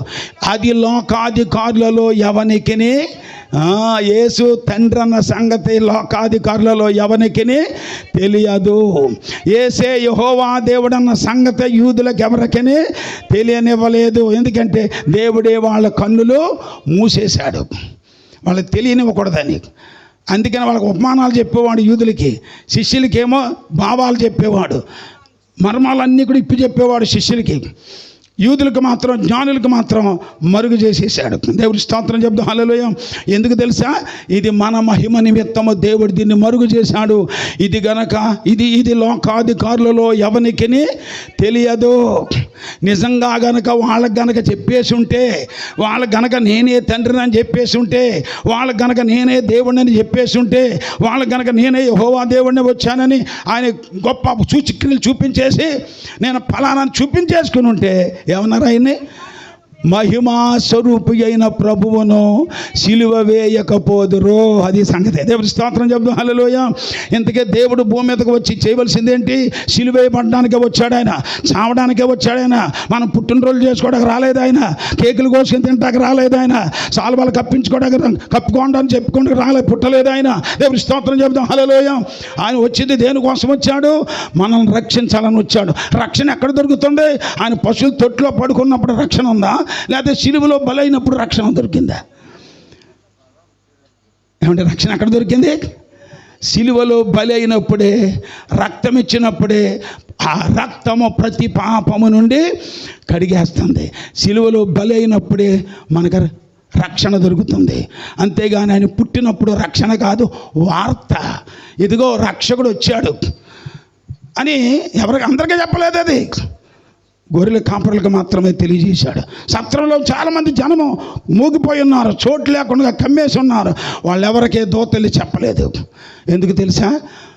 వాళ్ళెవరికే తెలియకూడదు. ఇది ఈ వచ్చినోడు దేవుడని, వచ్చినవాడు క్రీస్తని, వచ్చినవాడు ప్రభు అని ఇది తెలియనివ్వకూడదు. తెలిస్తే ఆయన సిలువ వెయ్యరు. అదే ఇప్పుడు ఇంతవరకు చదివాం. ఇది మరుగు చేసి ఉంచాడు. ఎందుకు మరుగు చేశాడు? సిలువ వేయడానికి. సిలువ వేయబడాలి. సిలువ వేయబడకపోతే ఆయన మనకు రక్షణ ఇవ్వలేడు. రక్షించడానికి వచ్చాడు. సిలువేయబడాలి, చంపబడాలి, కొట్టబడాలి, సమాధి చేయబడాలి, తిరిగి లేవాలి. ఈ పనంతా జరగాలి అంటే నేను దేవుణ్ణి, మీ దేవుణ్ణి వచ్చేసాను, నన్ను కొట్టండి, నాకు మేకలేంటే చేస్తారా? ఎవరైనా చేయరు. అందుకని పరాయి వాడికి అని చెప్పుకొచ్చాడు. ఎదుగో నేను ఫలానా మనిషి కుమారుడు, ఈ మనిషి కుమారుడు. ఆయన వాళ్ళకి కోపం పుట్టించేలాగా మాటలు పలికి, నేను తండ్రి దగ్గర నుంచి వచ్చాను, నేను తండ్రి దగ్గరికి వెళ్ళిపోతాను అంటే, ఈడెవడు రా మరి అమ్మ కొడుకులా పుట్టి ఈడు తండ్రి దగ్గరికి వెళ్ళిపోతుంటాడు, పరలోకం నుంచి వచ్చానంటాడేంటి? అందుకే కోపం వచ్చేసింది వాళ్ళకి. అందుకే సిలువేసేయండి అన్నారు. బందిపోడు దొంగనైనా మాకు వదిలేయండి, కానీ యేసుని మాత్రం ఏం చేయమన్నారు? సిలువేసి. ఎందుకన్నారు? తప్పు లేదు, యేసులో దోషం లేదు. రోమా గవర్నర్ కూడా, పిలాతు గవర్నర్ కూడా చెప్తున్నాడు, ఈయనలో ఏ దోషం నేను కనుగోలేదన్నాడు. ఏ తప్పు లేని వాడిని చంపకూడదు. కానీ ఎందుకు చంపేమన్నారు? యూదులందరూ ఎందుకు కేకలేశారు చంపేమని? యేసు ప్రభు ముందే చెప్పాడు, నన్ను అప్పగించేస్తారు, అప్పగించబడాలి, వీరు అన్యులకు అప్పగించబడాలి, వారు నన్ను కొట్టాలి, వారు నన్ను చంపాలి, నేను సమాధిలోంచి 3వ దినాన్ని తిరిగి లేవాలి. దేవుని స్తోత్రం, హల్లెలూయా. ఈ పని జరగాలి అంటే ఖచ్చితంగా వాళ్ళే చేయాలి పని, యూదుల చేత చేయించాలి. అందుకే యూదులకు మరుగు చేసుకున్నాడు. యూదులు అందుకనే సిలువేసేయండి అని కేకలేశారు. వాళ్ళు దుర్మార్గులు అనుకుంటున్నారు చాలామంది. యూదుల్ని దుర్మార్గులు, క్రూరులు, దుష్టులు, అమ్మో వీళ్ళంత భయంకర మనుషులు, యేసుని సిలువకు అప్పగించేశారని చాలామంది ఆడిపోసే వాళ్ళు ఉన్నారు, తిట్టేసేవాళ్ళు ఉన్నారు. తప్పది. మీరు రోమపత్రిక చదువుకోండి 11వ అధ్యాయంలో, వారు తొట్టుపాటు వలన అన్యులైన మనకు రక్షణ దొరికింది. అందరూ దేవుని స్తోత్రం చెప్తాం, హల్లెలూయా. వాళ్ళు ఆయన సిలువేసినందువల్ల మనకు రక్షణ దొరికింది. చూసారండి, వారు అన్నీ తెలిసిన వాళ్ళు ఏమీ తెలియనట్టు అయిపోవటం వల్ల ఏమీ తెలియని మన కళ్ళు తెరిచాడు ఆయన. దేవుని స్తోత్రం, హల్లెలూయా. కనుక నిజమైన మార్గాన్ని దేవుడు మనకు అందించడం కోసం ఆ ముందు తెలిసిన వాళ్ళందరినీ కప్పేశాడు, కళ్ళు కప్పాడు, తెలియకుండా ఏమి ఎరగకుండా ఆయన్ని సిలువేయించేశాడు. అందుకే రాయబడింది తెలుసా, ఆయన తన స్వకీయుల యొద్దకు వచ్చెను కానీ స్వకీయులు ఆయనను చేర్చుకోకుండా ఎందుకు చేశాడు తెలుసా? వాళ్ళ చేత సిలువేయించుకోవాలి. సిలువ ఎందుకు తెలుసా? మన పాపముల నుండి మనల్ని విడిపించాలి అంటే సిలువేయబడాలంటే నేను దేవుడిని చెప్పకూడదు, నేను యెహోవా దేవుడిని చెప్పకూడదు, నేనే తండ్రిని అని చెప్పకూడదు. అందుకే నేను కుమారుని అని అనుమానాలు పెట్టి వాళ్ళ చేత సిలువేయించుకున్నాడు. సిలువేసేసిన తర్వాత ఏమన్నా తెలుసా? నిజంగా దుర్మార్గులు అయితే వాళ్ళు ఏదో చేసేయాలి, కానీ ఆ సిలువ మీద ఉండి ఏమన్నా తెలుసా? తండ్రి, వీరేమి చేయుచున్నారో వీరు ఎరగరు, వీరిని క్షమించు అంటే వాళ్ళకి క్షమాపణ ఉంది. యేసుని సిలువేయించి అప్పగించారంటే మనకి క్షమాపణ ఉంది. ఎందుకు తెలుసా? అన్యులైన వారు మనం రక్షణ పొందడం కోసం వారు ముందుగా ఆయనను సిలువకు అప్పగించారు. అది దేవుడు నిర్ణయించిన మార్గం. దేవుడి స్తోత్రం, హల్లెలూయా. అందుకనే ఈ తండ్రి అనే పదం ఇంతకీ తండ్రి ఇంకొకడు ఉన్నాడని కాదు. వాక్యం మీరు చూసుకోండి, ముగించేసుకుందాం. యోహాను సువార్త 16వ అధ్యాయం 25వ వచనం. యోహాను సువార్త 16:25 చూడండి. ఇంతకే తండ్రి ఎందుకన్నాడు యేసు ప్రభు? చాలామందికి డౌట్లు ఇయ్యాయి, సేవకులు కూడా డౌట్లు ఇయ్యాయి. తండ్రి అని ఎందుకు పలికాడు ఆయన? ఎదుగో ఈ 16వ అధ్యాయం 25వ వచనం చూసుకోండి. ఈ సంగతులు గూఢార్థముగా మీతో మాట్లాడాను, అయితే ఇక ఎన్నడూను గూఢార్థముగా మీతో మాట్లాడకుండా తండ్రిని గూర్చి స్పష్టముగా చెప్పు గడియ వచ్చుచున్నది. ఆ దినము వచ్చినప్పుడు, తండ్రి గురించి స్పష్టంగా చెప్పిన దినము వచ్చినప్పుడు మీరు నా పేరట అడుగుదురు కానీ మీ విషయమై నేను తండ్రిని వేడుకొందునని చెప్పుటలేదు. ప్రైజ్ ది లార్డ్, హల్లెలూయా. మీరు ఇదిగో నేను తండ్రి ఎవరో మీకు గూఢార్థంగా మాట్లాడాను, ఇప్పుడు వరకు మరుగుపెట్టి మాట్లాడాను. తండ్రి ఎవడో నాకు లేడు, నేనే ఆయన నేను చెప్పేశాను కదా. తండ్రి లేకపోయినా తండ్రిని ఎందుకు పిలిచాను అంటున్నాడు తెలుసా? శిష్యులతో చెప్తున్నాడు. ఎందుకు చెప్తున్నాను అన్నది గూఢార్థం. ఎందుకు గూఢార్థం పెట్టాడు? గూఢార్థం పెట్టి ఏమంటున్నాడు? గూఢార్థం పలికినప్పుడు ఏమన్నాడు? ఎదుగో మీరు నా నామాన్ని మీరు అడిగితే తండ్రిని వేడుకుంటానన్నాడు. కానీ ఇప్పుడు ఏమన్నాడు? తండ్రి గురించి నేను స్పష్టంగా చెప్పే రోజు వస్తుందన్నాడు. ఆ రోజు నిజం చెప్పిన తర్వాత నా పేరు మీరు అడిగితే తండ్రిని అడగనిక నేను ఆయన తెలిసిపోయినప్పుడు ఇక తండ్రిని అడగవలసిన పని లేదు. నా నామమున మీరు నన్ను ఏమి అడిగితే నేనే చేస్తానని యోహాను సువార్త 14:14 చెప్పేశాడు. నా నామాన్ని మీరు అడగండి, నేనే ఇచ్చేస్తాను మీకు. మళ్ళీ ఇంకొక తండ్రిని అడగవలసిన పని లేదు. ఇంకో తండ్రి ఇంకెక్కడ ఉన్నాడు? అందుకని ఒక రోజున శిష్యులు కూడా అడిగేశారు. డౌట్ వచ్చింది, అనుమానాలు వచ్చాయి. ప్రభువా, నీ తండ్రిని మాకు కనుపరచు. శిష్యులకేమో ఇప్పి చెప్పేశాడు, యూదులకేమో మరుగు పెట్టాడు. ఇప్పుడు శిష్యులకి ఏం చెప్పాడు చూసేయండి. ఏమన్నాడు తెలుసా? 14వ అధ్యాయంలో ఎదుగో ప్రభువా 7వ వచనం, నీ తండ్రిని మాకు కనుపరచు, మాకు అంతే చాలన్నాడు పిలుపు. శిష్యుడైన పిలుపు అంటే యేసు ఏమన్నాడు చూడండి. చూపించంటే ఏమన్నాడు? నేనింతకాలము మీ యొద్ద ఉన్నా నీవు నన్ను ఎరగవా? పిలుపు, ఇంతకాలం నుంచి మనం మీతో, నువ్వు నన్ను ఎరగవా? నన్ను చూచినవాడు తండ్రిని చూసేశాడు. నన్ను చూసిన వాళ్ళు అందరూ ఎవరిని చూసినట్లు? తండ్రిని చూసేసాడు. ఇంకా తండ్రిని చూపించమని ఎలాగ అడుగుతున్నావు? తండ్రి ఇంకెక్కడున్నాడని అడుగుతున్నావు? తండ్రి యందు నేను, నా యందు తండ్రి ఉన్నాడు, ఇంకా వేరే తండ్రి లేడు. నేనే ఆయన్ని, ఆయనే నేను. దేవుని స్తోత్రం చెబుతూ హల్లెలూయా. అందుకనే బైబిల్ అంతట్లో స్పష్టంగా మనం చూస్తున్నాం, తండ్రి యొక్కయు కుమారుని యొక్కయు పరిశుద్ధాత్మ యొక్కయు నామములోకి బాప్తిస్మని యేసుప్రభు చెప్పి వెళ్ళిపోయాడు. శిష్యులకి అందుకనే చెప్పాడు. శిష్యులకి ఏమర్థమైంది? యేసే తండ్రి అని తెలుసు, యేసే కుమారుడు అని తెలుసు, యేసే పరిశుద్ధాత్మని వాళ్ళకి తెలుసు.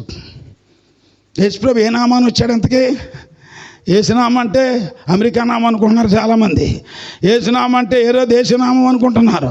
తప్పు. యేసునామం ఎక్కడదో. యేసునామం కుమారుడి నామం అంటే ఏం నామమో ఒక్కసారి మీరు చూస్తే 5:43 నేను నా తండ్రి నామమున వచ్చాను అన్నాడు. తండ్రి అంటే యెహోవా. ఇప్పుడు యేసుప్రభు ఎవరో? ఆ యెహోవా పేరుతోటే వచ్చాడు. అంటే ఆయనే ఈయనని రుజువు చేసుకున్నాడు. కనుక యేసుప్రభు తండ్రి యొక్కయో కుమారుని యొక్కయో పరిశుద్ధాత్మ యొక్కయో నామములోనికంటే చెప్పండి, నామము అన్నాడా నామములు అన్నాడా? నామములోనికి అంటే ఒకే ఒక్క దేవుడు, పేరు కూడా ఒక్కటే. చూసారా? తండ్రి నామము యేసే, కుమారుడి నామము యేసే, పరిశుద్ధాత్మ నామము యేసే. కనుక బాప్తిస్మం ఇచ్చినప్పుడు ఎలా ఇవ్వాలి? తండ్రి కుమార పరిశుద్ధాత్మ నామములో కంటే దాని అర్థం ఏంటి? ఏదో నామం ఏది? యేసుప్రభు చెప్పింది చెప్పుకోమన్నాడా? చెప్పింది చేయమన్నాడా? చెప్పింది చేయమన్నాడు. కానీ ఇప్పుడు అందరూ చెప్పింది చెప్పుకుంటున్నారు అంతే. సంఘాలు తండ్రి యొక్కయు కుమారుని యొక్కయు పరిశుద్ధాత్మ యొక్కయు నామములోకి యేసుప్రభు చెప్పిందే చెప్పుకున్నారు. కానీ చెప్పింది ఏంటి? నామములకు బాప్తిస్మం అన్నాడు. ఆ నామవేది? తండ్రి అంటే పేరా? కుమారుడు అంటే పేరా? పరిశుద్ధాత్మ అంటే పేరా? కాదు, పేరు కాదు, అది అవి బిరుదులు. కానీ యేసుప్రభు చెప్పింది ఏంటి? ఈ 3 బిరుదులు కలిగిన నామం ఒక్కటే ఉన్నది. ఆ నామములోనికి, ఆ నామమేది? యేసుప్రభు శిష్యులకి చెప్పాడు. అది ఆ శిష్యులు పెంతెకొస్తు దినాన్ని, సంఘం మొదలైనప్పుడు, చూసారా? సంఘం ప్రారంభం ఎప్పుడు? పెంతెకొస్తు పండుగ దినాన్ని పరిశుద్ధాత్మతో నింపబడినప్పుడు ఆ దినాన 3000 మంది పేతురు గారు బోధ విని బాప్తిస్మం పొందారు. అప్పుడు ఎలా ఇచ్చాడు ఆయన? వారు అడిగితే ఏం చెప్పాడు ఆయన? పేతురు, ఇదిగో అయ్యలారా మేమేం చేయాలని అడిగితే అప్పుడు పేతురు గారు చెప్పాడు. అపొస్తలుల గారు 2:38 అంటాడు, ఇదిగో మీరు మారు మనసు పొంది పాప క్షమాపణ నిమిత్తం ప్రతివాడు యేసు క్రీస్తు నామమున బాప్తిస్మము పొందుడే. దేవుని స్తోత్రం చెబుతాం హల్లెలూయా.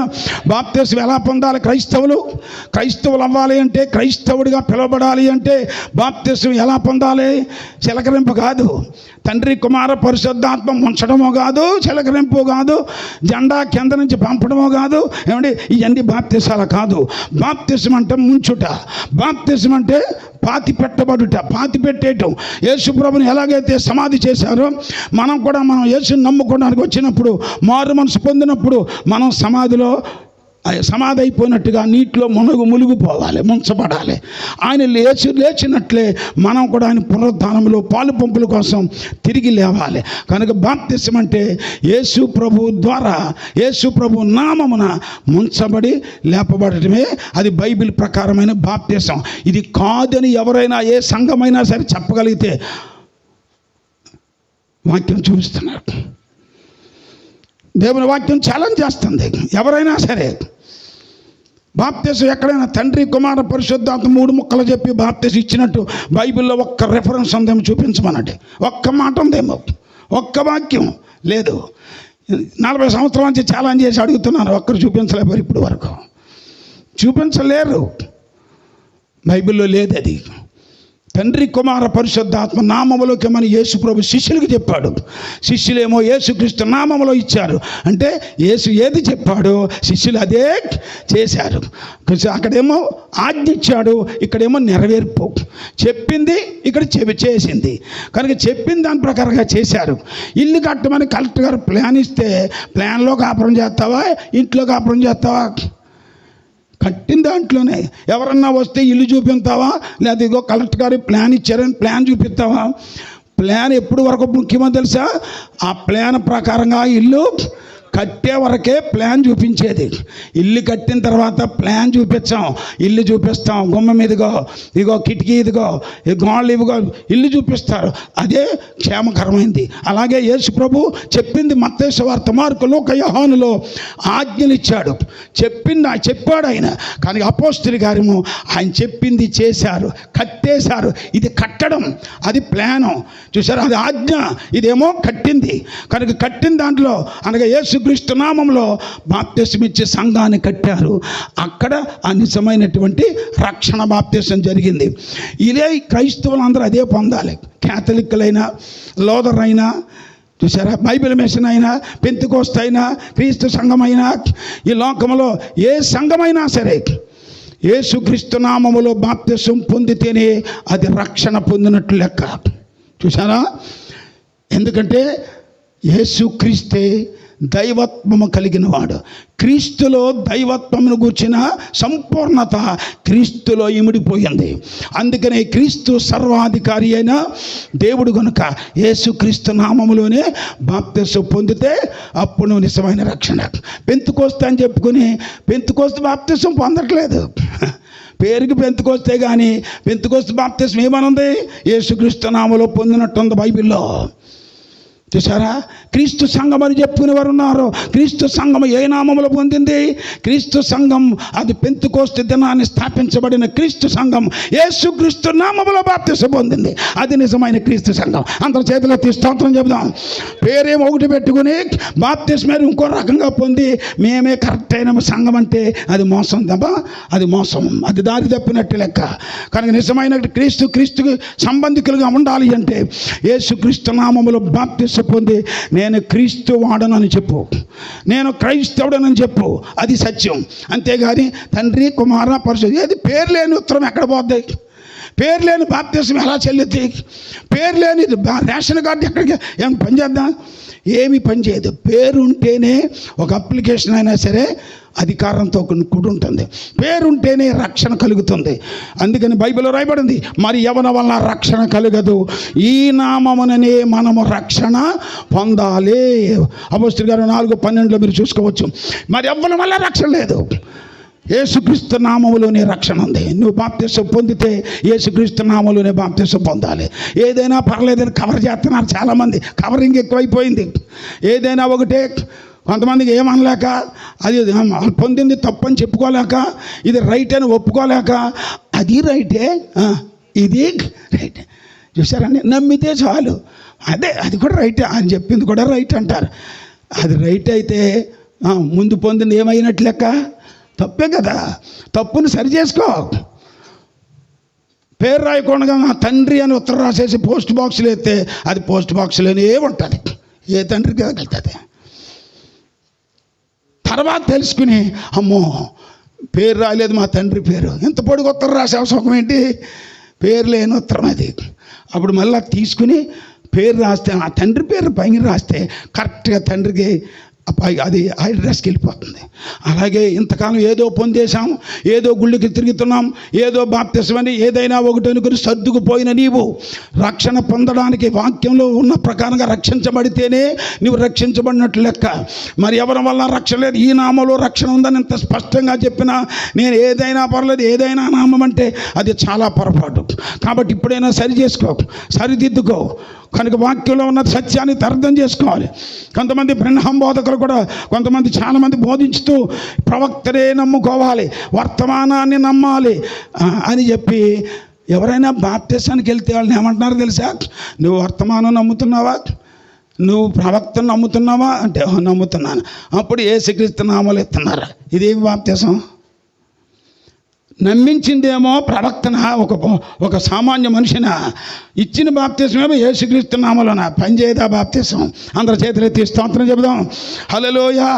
కనుక ప్రవక్తను కాదు నమ్మేది, నిత్య జీవం ఇచ్చే యేసుని నమ్మాలి. దేవుని స్తోత్రం చెబుదాం. హల్లెలూయా.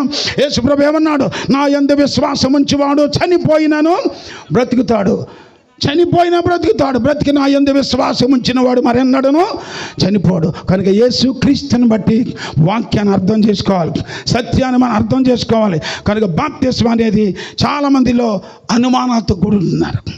వద్దు, 40 సంవత్సరాలు అయింది ఈ సత్యాన్ని దేవుడు తేటగా బైబిల్లో వాక్యాన్ని చూపించినప్పుడు, ప్రభా ఇంత ఖచ్చితంగా చెప్పాలంటే ఎవరు వస్తారు నా దగ్గరికి, ఎవరు నమ్ముతారో అందరూ ఆ బోధల్లో పడిపోయారు. నేను అది తప్పు ఇది రైట్ అని చెప్పాలంటే ఎవరు నమ్ముతారని అడిగాను.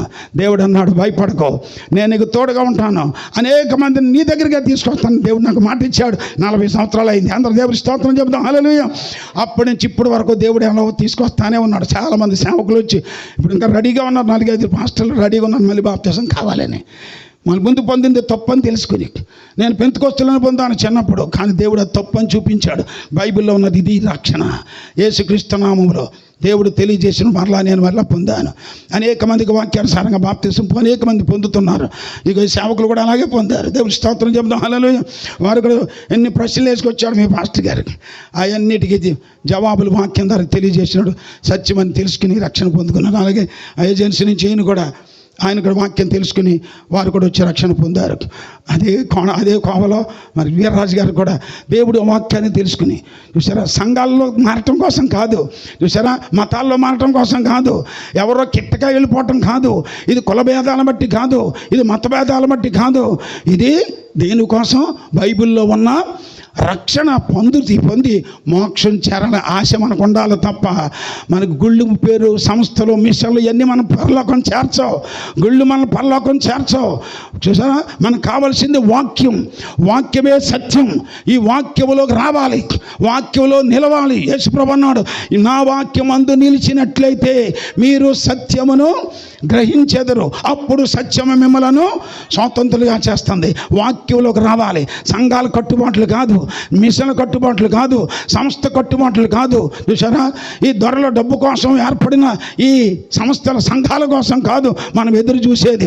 పరలోకం చేరాలి అంటే, మన ఆత్మ రక్షణ కావాలి అంటే యేసుక్రీస్తు నామములో నీ బాప్తిసం పొంది తీరాలి. అలా నువ్వు పొందితే సత్యం, నువ్వు పొందకపోతే నీవు ఇంకా దారి తప్పున్నావు. ఈ రాత్రైన దేవుడు నీతో మాట్లాడితే ఇది వాక్యం సత్యమని ఒప్పుకుంటే, అయ్యా నాకు ఆ రక్షణ కావాలి, నేను పొందుకుని ఆయన బిడ్డగా జీవిస్తానని, ఆశీర్వాదకరమైన బిడ్డగా నువ్వు బ్రతుకుతావు. ఏదైనా ఒకటే సర్దేస్తున్నారు. ఇప్పుడు నువ్వు ఎలా పొందినా పర్లేదండి, చక్క పెడుతున్నారు. వద్దు, వాక్యంలో ఉన్నదే చేద్దాం. బైబిల్లో కలపకూడదు. చెప్పండి, బైబిల్లో ఉన్నదాన్ని తీసేయకూడదు. అలా తీసేస్తే కలిపేస్తే శాపగ్రస్తం అవుతారు. అందుకని బైబిల్లో 40 సంవత్సరాలు అయింది క్రిస్మస్, అందుకే చేయనప్పుడు. ఎందుకు? అది కలిపారు. అది బైబిల్లోది కాదు. క్రిస్మస్ బైబిల్లోది అయితే మా క్రిస్మస్ పండుగ నేను వచ్చేది ఇక్కడికి. చూసారా, దేవుడి స్తోత్రం చెప్దాం. హల్లెలూయా. బైబిల్లో లేదా పండుగ. యేసుప్రభు డిసెంబర్లోనే పుట్టలేదు. 40 సంవత్సరాల నుంచి ఛాలెంజ్ చేస్తారు, ఎవడైనా డిసెంబర్లో పుట్టాడు చూపించమని. బైబిల్లో వాక్యంలో లేదు. చూసారండి, యేసుక్రీస్తు పుట్టాడు, కానీ జన్మదినం రాయించలేదు దేవుడు. ఎందుకు? ఆయనకు ఆది లేదు, ఆది అంతం లేని దేవుడికి పుట్టినరోజు ఎందుకు ఉంటుంది? దేవుడికి పుట్టినరోజు ఉండదు. మన పుట్టినరోజులే తిరగలేవు. మనం ఎప్పుడు పుట్టామో మనకే తెలియదు. ఈ సంవత్సరం ఏమో బుధవారం వస్తుంది, మళ్ళీ ఈ సంవత్సరం లక్ష్మీవారం వస్తుంది.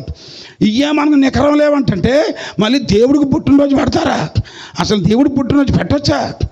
ఇది బైబిల్లో లేదు. ఇది భక్తులు ఎవరు పెట్టలేదు. ఇది యేసుప్రభు శిష్యులు పెట్టలేదు, యేసుప్రభు పెట్టలేదు. ఆయన మరియమ్మ యేసేపులు కూడా ఎప్పుడు ఆ పండుగే చేయలేదు.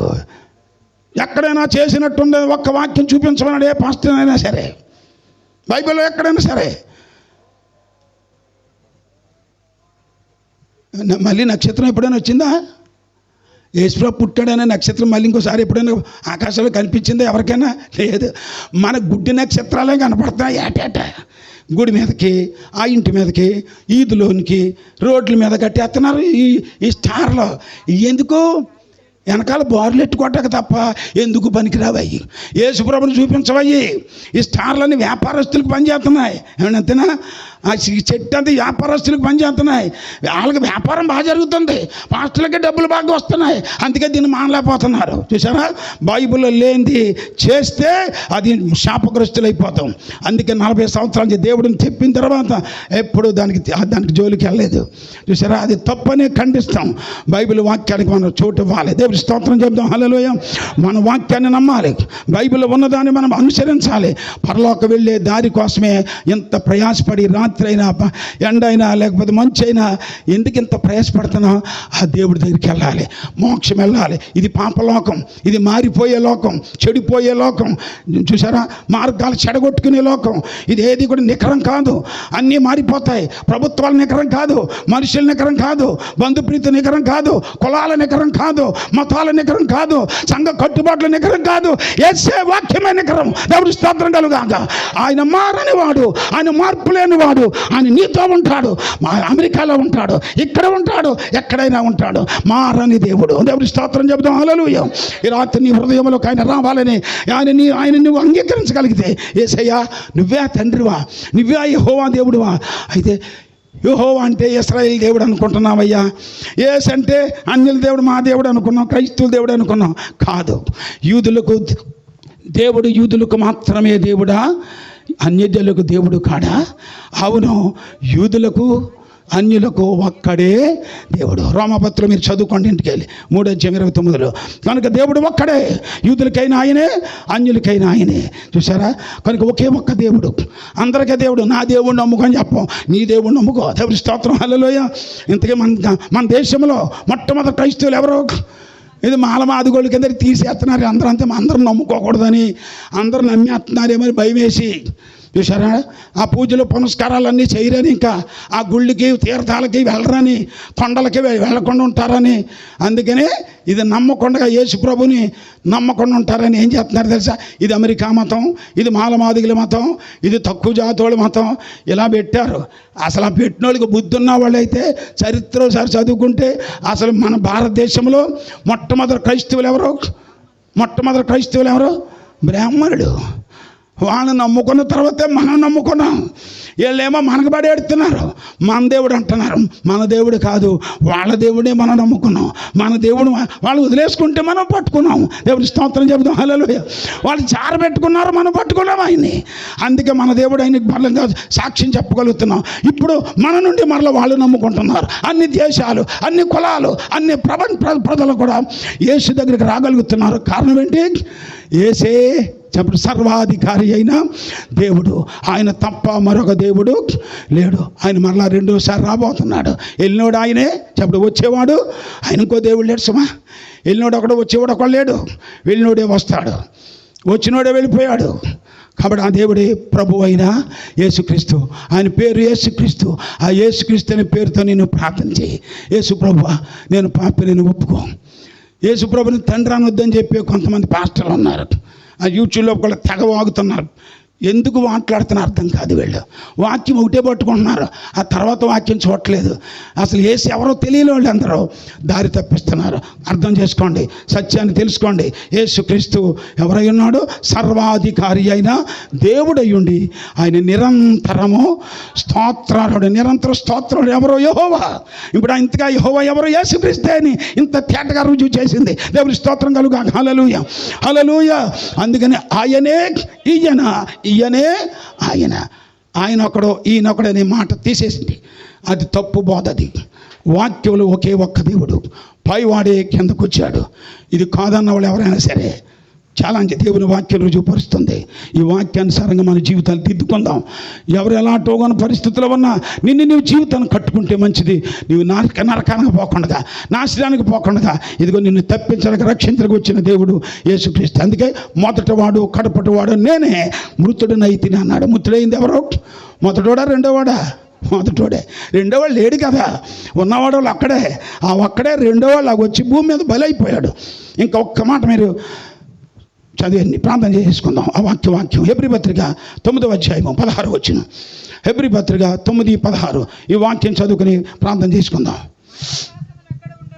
మరణ శాసనము ఎక్కడ ఉండేనో అక్కడ మరణ శాసనము వ్రాసిన వాని మరణము అవశ్యం. ఆ శాసనము వ్రాసిన వాడు మరణము పొందితేనే అది చెల్లుబడి అవుతుంది. ఆ మరణ శాసనం రాసిన వాడు ఆయన అక్కడ పైనుండి పోతే, ఆయన జీవిస్తూ ఉంటే, ఆయన పైనుండి పోతే, మరణించకపోతే, ఆయన బలవ్వకపోతే అది ఎప్పుడైనాను చెల్లునా అన్నాడు.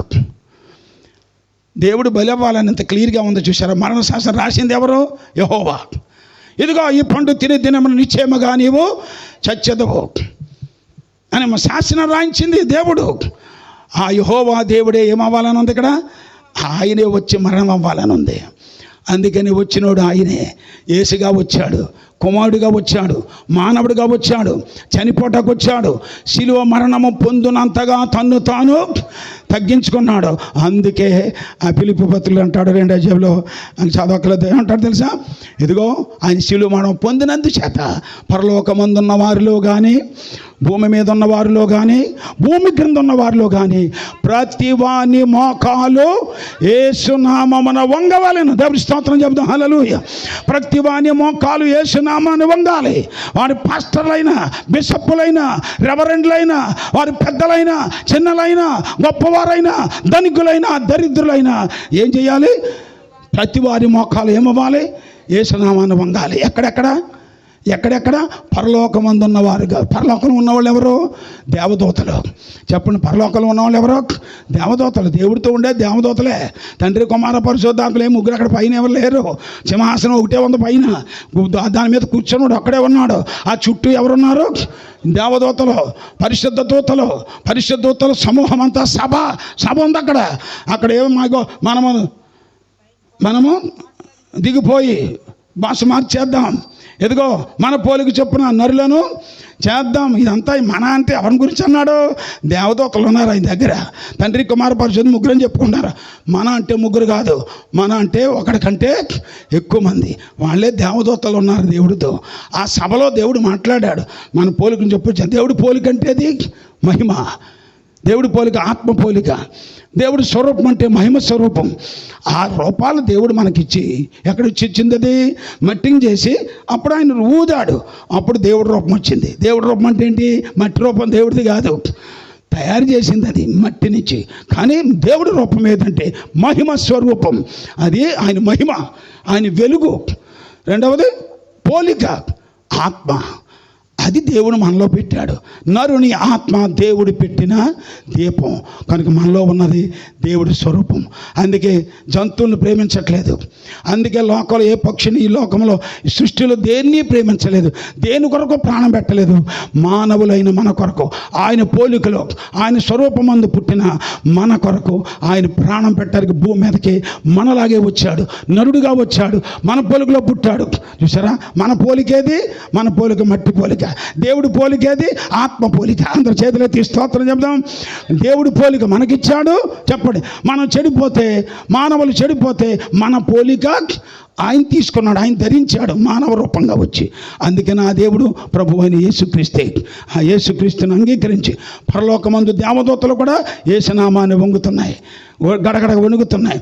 భూమి మీద ఉన్న వారిలో కానీ, భూమి మీద ఉన్నవారు సజీవులు, ఎంత బిషప్పులైనా, గొప్పవాళ్ళైనా, ప్రవక్తలైనా, అపోస్తులైనా, ఈ లోకంలో ఎంతటి గొప్పవారైనా సరే, బ్రతికున్న వాళ్ళందరూ, రాజులైనా రాణులైనా అందరూ ఏ నామాన్ని వంగాలి?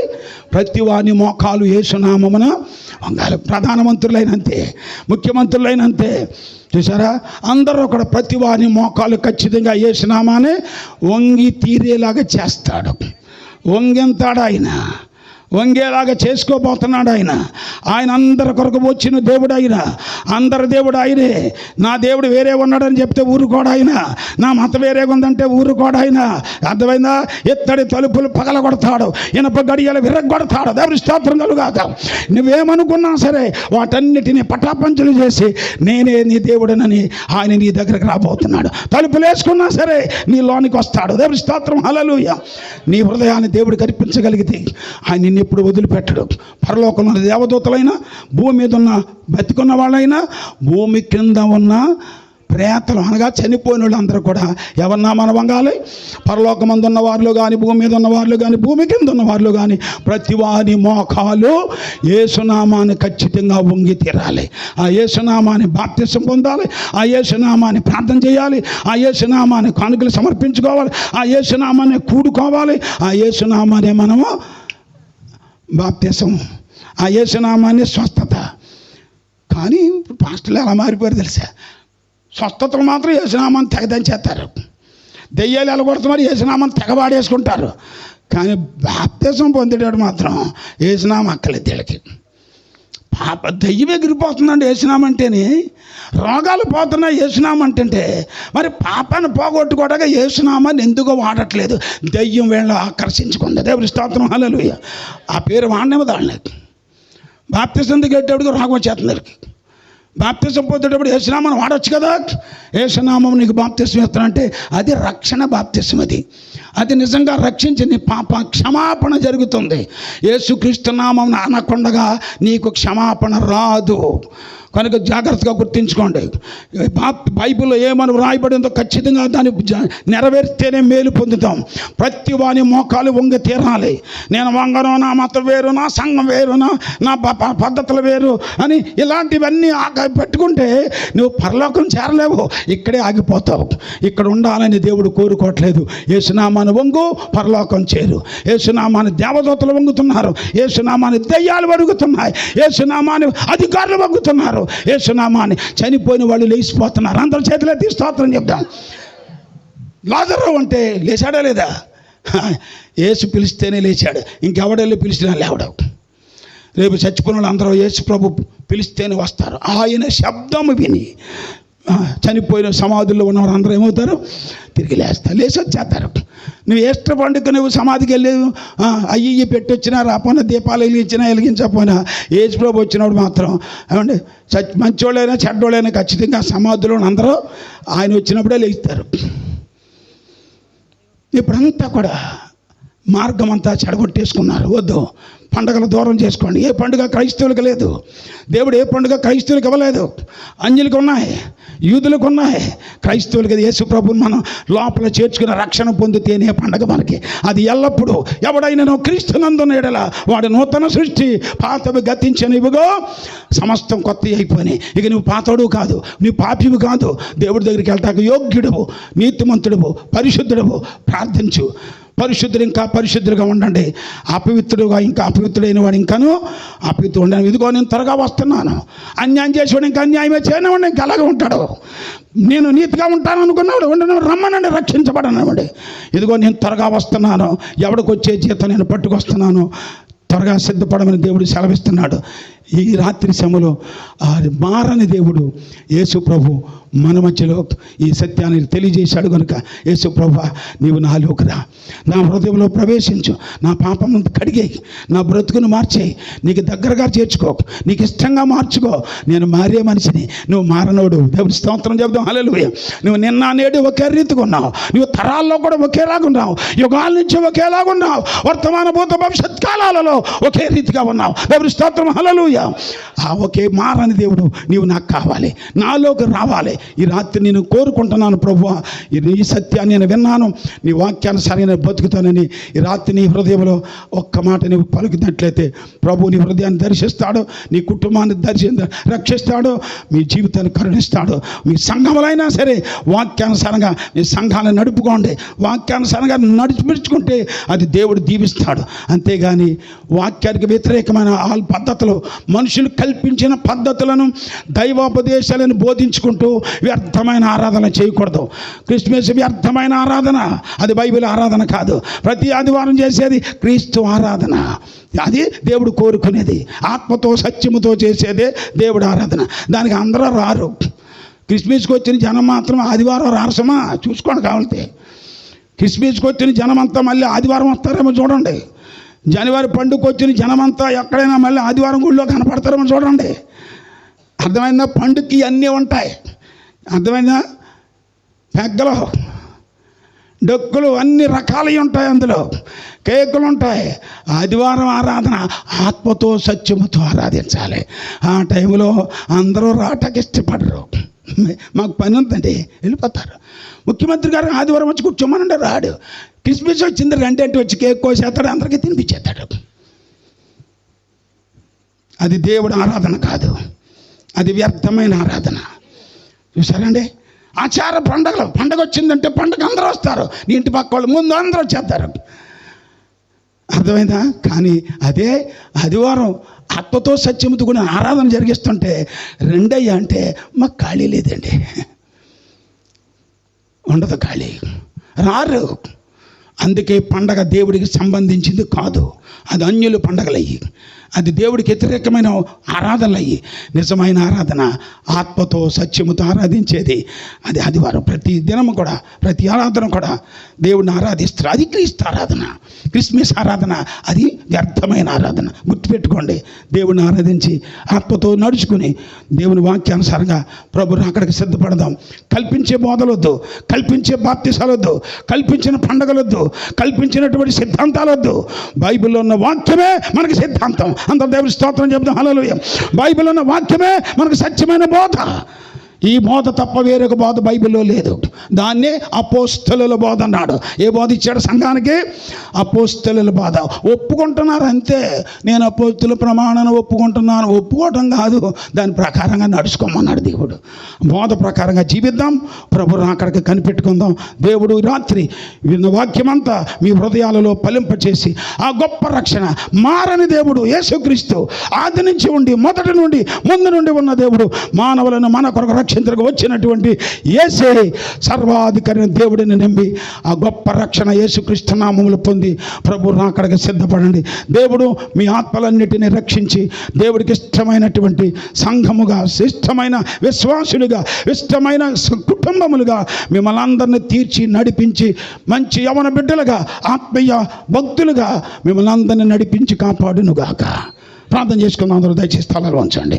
హల్లెలూయా, hallelujah, hallelujah, hallelujah, hallelujah, hallelujah, hallelujah, హల్లెలూయా. తరాలు మారిన, యుగాలు మారిన, మారని దేవుడు మనకు ఒకడు ఉన్నాడు. Glory, hallelujah, hallelujah, hallelujah, hallelujah, హల్లెలూయా. ప్రార్థించుకుందాం. దయచేసి చివరి సమయంలో ఉన్నాం. కరణంతో ఎంతో ఓపికతో ఈ మంచు కడుతున్న సమయంలో, ఈ రాత్రి సమయంలో ఎంతో దేవుడి ప్రేమతో దేవుడు మిమ్మల్ని పిలిచాడు ఈ స్థలానికి. దేవుడు కావాలి. మీరు దేవుడు అంటే ఇష్టంగా ఉన్నారు. మీ హృదయాలు దేవుడిని కోరుకుంటున్నాయి, సత్యాన్ని కోరుకుంటున్నారు మీరు. కానీ దేవుడు అందుకే మీతో మాట్లాడాడు. ప్రభు అని వాక్యం నాతో మాట్లాడావు. నా హృదయాన్ని వెలిగించు ప్రభు. నన్ను ఇంకా ఆత్మతో, నన్ను శాంతితో కాపాడయ్యా. నాలో వ్యసనాలుంటే తొలగించయ్యా. నాలో కీడుంటే తొలగించయ్యా. నాలో పాపాన్ని ఇప్పుడే ఒప్పుకుంటున్నానయ్యా. నీ రక్తముతో నన్ను కడిగి యేసు నామములో రక్షణ ఇచ్చి నన్ను నీ బిడ్డగా మార్చుకో ప్రభు అని రాత్రి మీరు ప్రభుని అడగండి. ఒక పాట పాడుతుండగా మీ హృదయాలు మార్చుకోండి. Glory, hallelujah, hallelujah, hallelujah. Praise the lord. Hallelujah. తరాలు మారిన, యుగాలు మారిన, మారని దేవుడు మన యేసయ్యా. ఆ యేసుని రాత్రి మీ హృదయాల్లో ఇంకా నమ్మని వారు చేర్చుకోండి.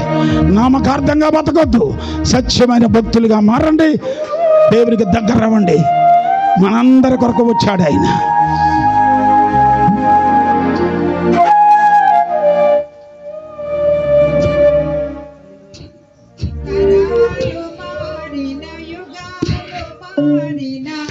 మారని దేవుడు మన యేసుడు, మారని దేవుడు.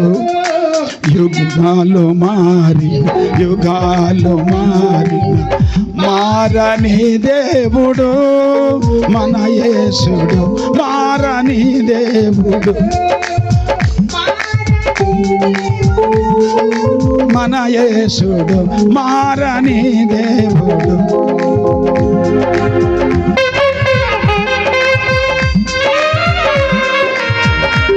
తరాలు మారిన, యుగాలు మారిన, ఎన్నడూ మారను. కాలాలు మారుతాయి కానీ యేసు మారడు.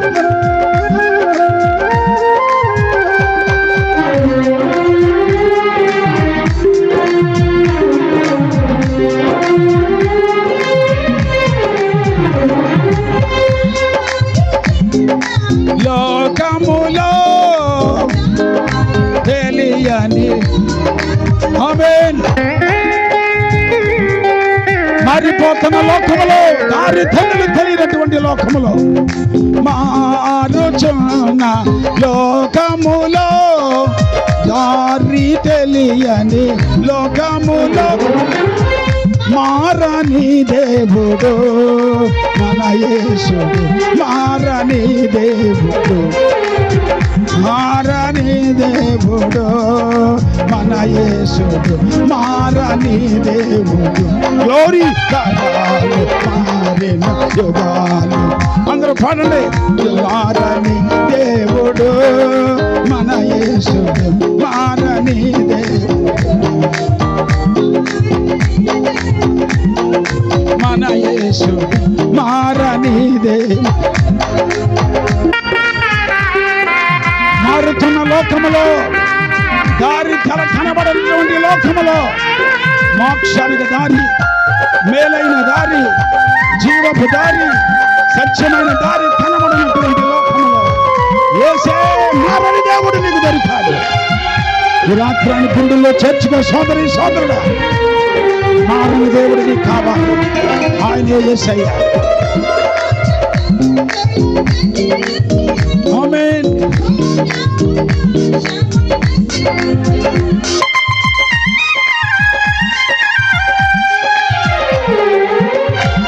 చాచందలోగా తెచిన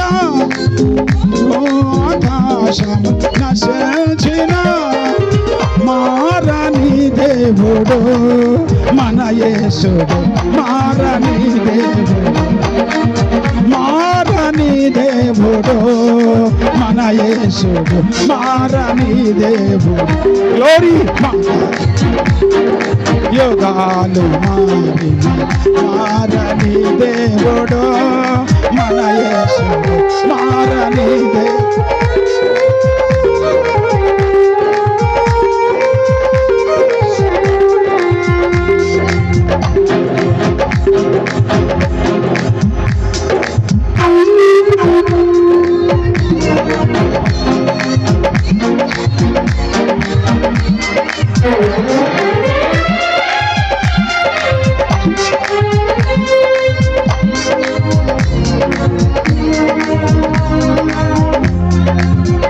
దేవుడు మన యేసుడు.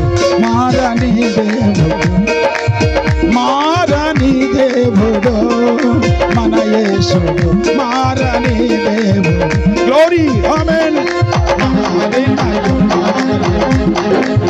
మారని దేవుడు మన యేసుడు. మారని దేవుడు, మారని దేవుడు మన యేసుడు. మారని దేవుడు. ఆమేన్.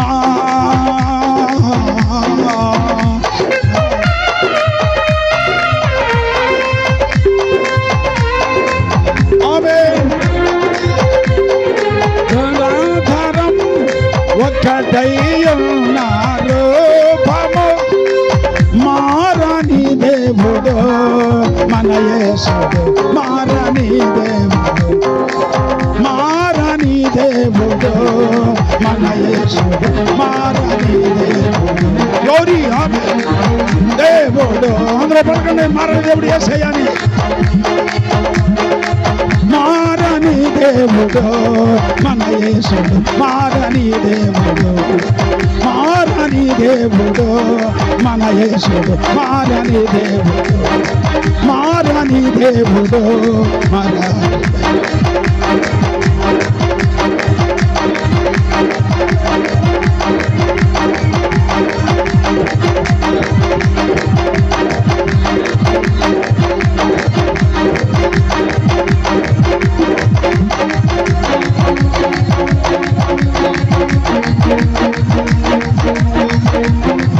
యేసయ్యా మారని దేవుడా, మా హృదయాలలో ప్రవేశించయ్యా. ఆశతలుగా ప్రాణాలను తృప్తిపరిచయ్యా. గ్లోరీ. హల్లెలూయా. గ్లోరీ. హల్లెలూయా. హల్లెలూయా. హల్లెలూయా. మారని దేవుడు యేసయ్యా. కాలాలు మారినా, తరాలు మారినా, యుగాలు మారినా, సూర్య చంద్రులే మారిపోయినా, చంద్రుడు కాంతి ఇవ్వకపోయినా, సూర్యుడు కాంతి ఇవ్వకపోయినా, భూమి ఆకాశములే గతించిపోయినా, మారని దేవుడు యేసయ్యా. మార్పు లేని దేవుడు యేసయ్యా. ఆయన ఇప్పుడు కూడా నీతో ఉన్నాడు. ఈ రాత్రి మన మధ్యలో ఉన్నాడు. ఈ దొడ్డుగుడ్డ ప్రాంతంలో మనతో మాట్లాడుతున్నాడు. ఆయన ప్రపంచమంతా నిండున్న దేవుడు. మారలేదు.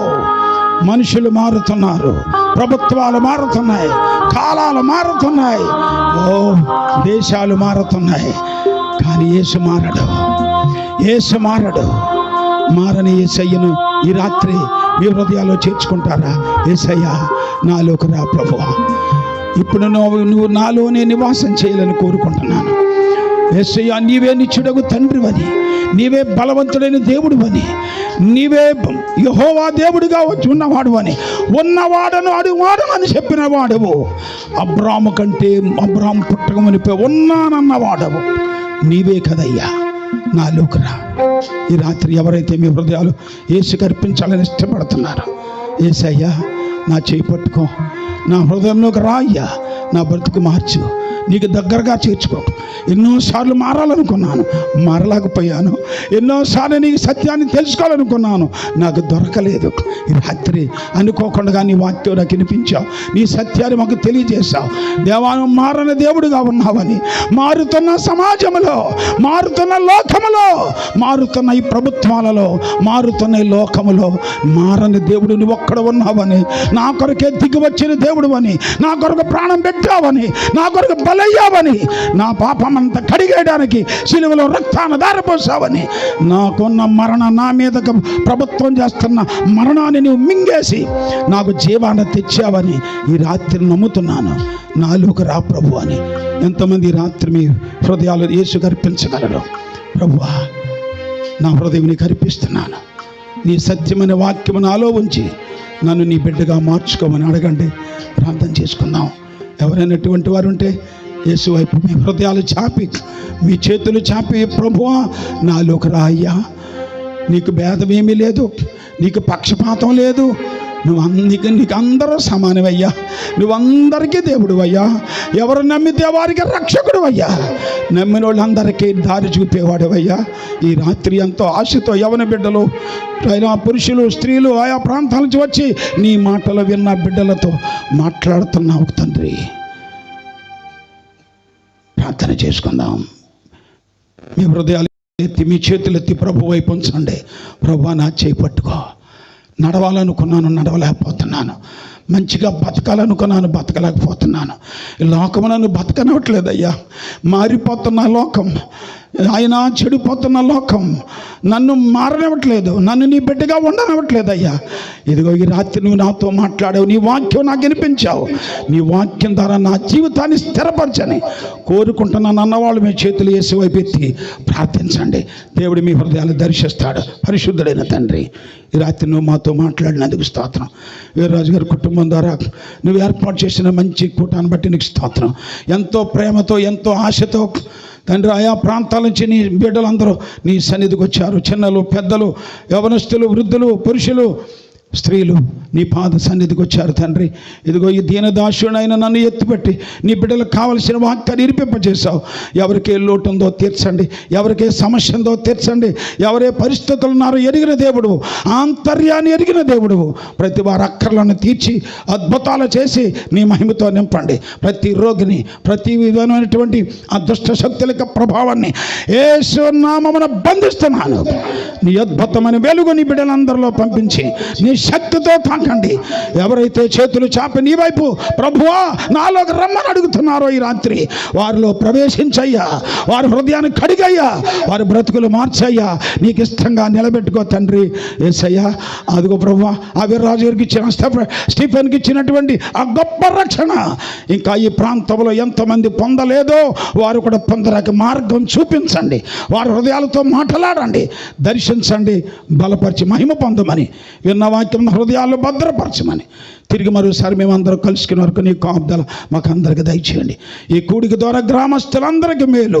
ఎవరు కష్టాలు, ఎవరు ఇబ్బందులు, బాధలు ఉన్నారో వారందరినీ కనికరించండి.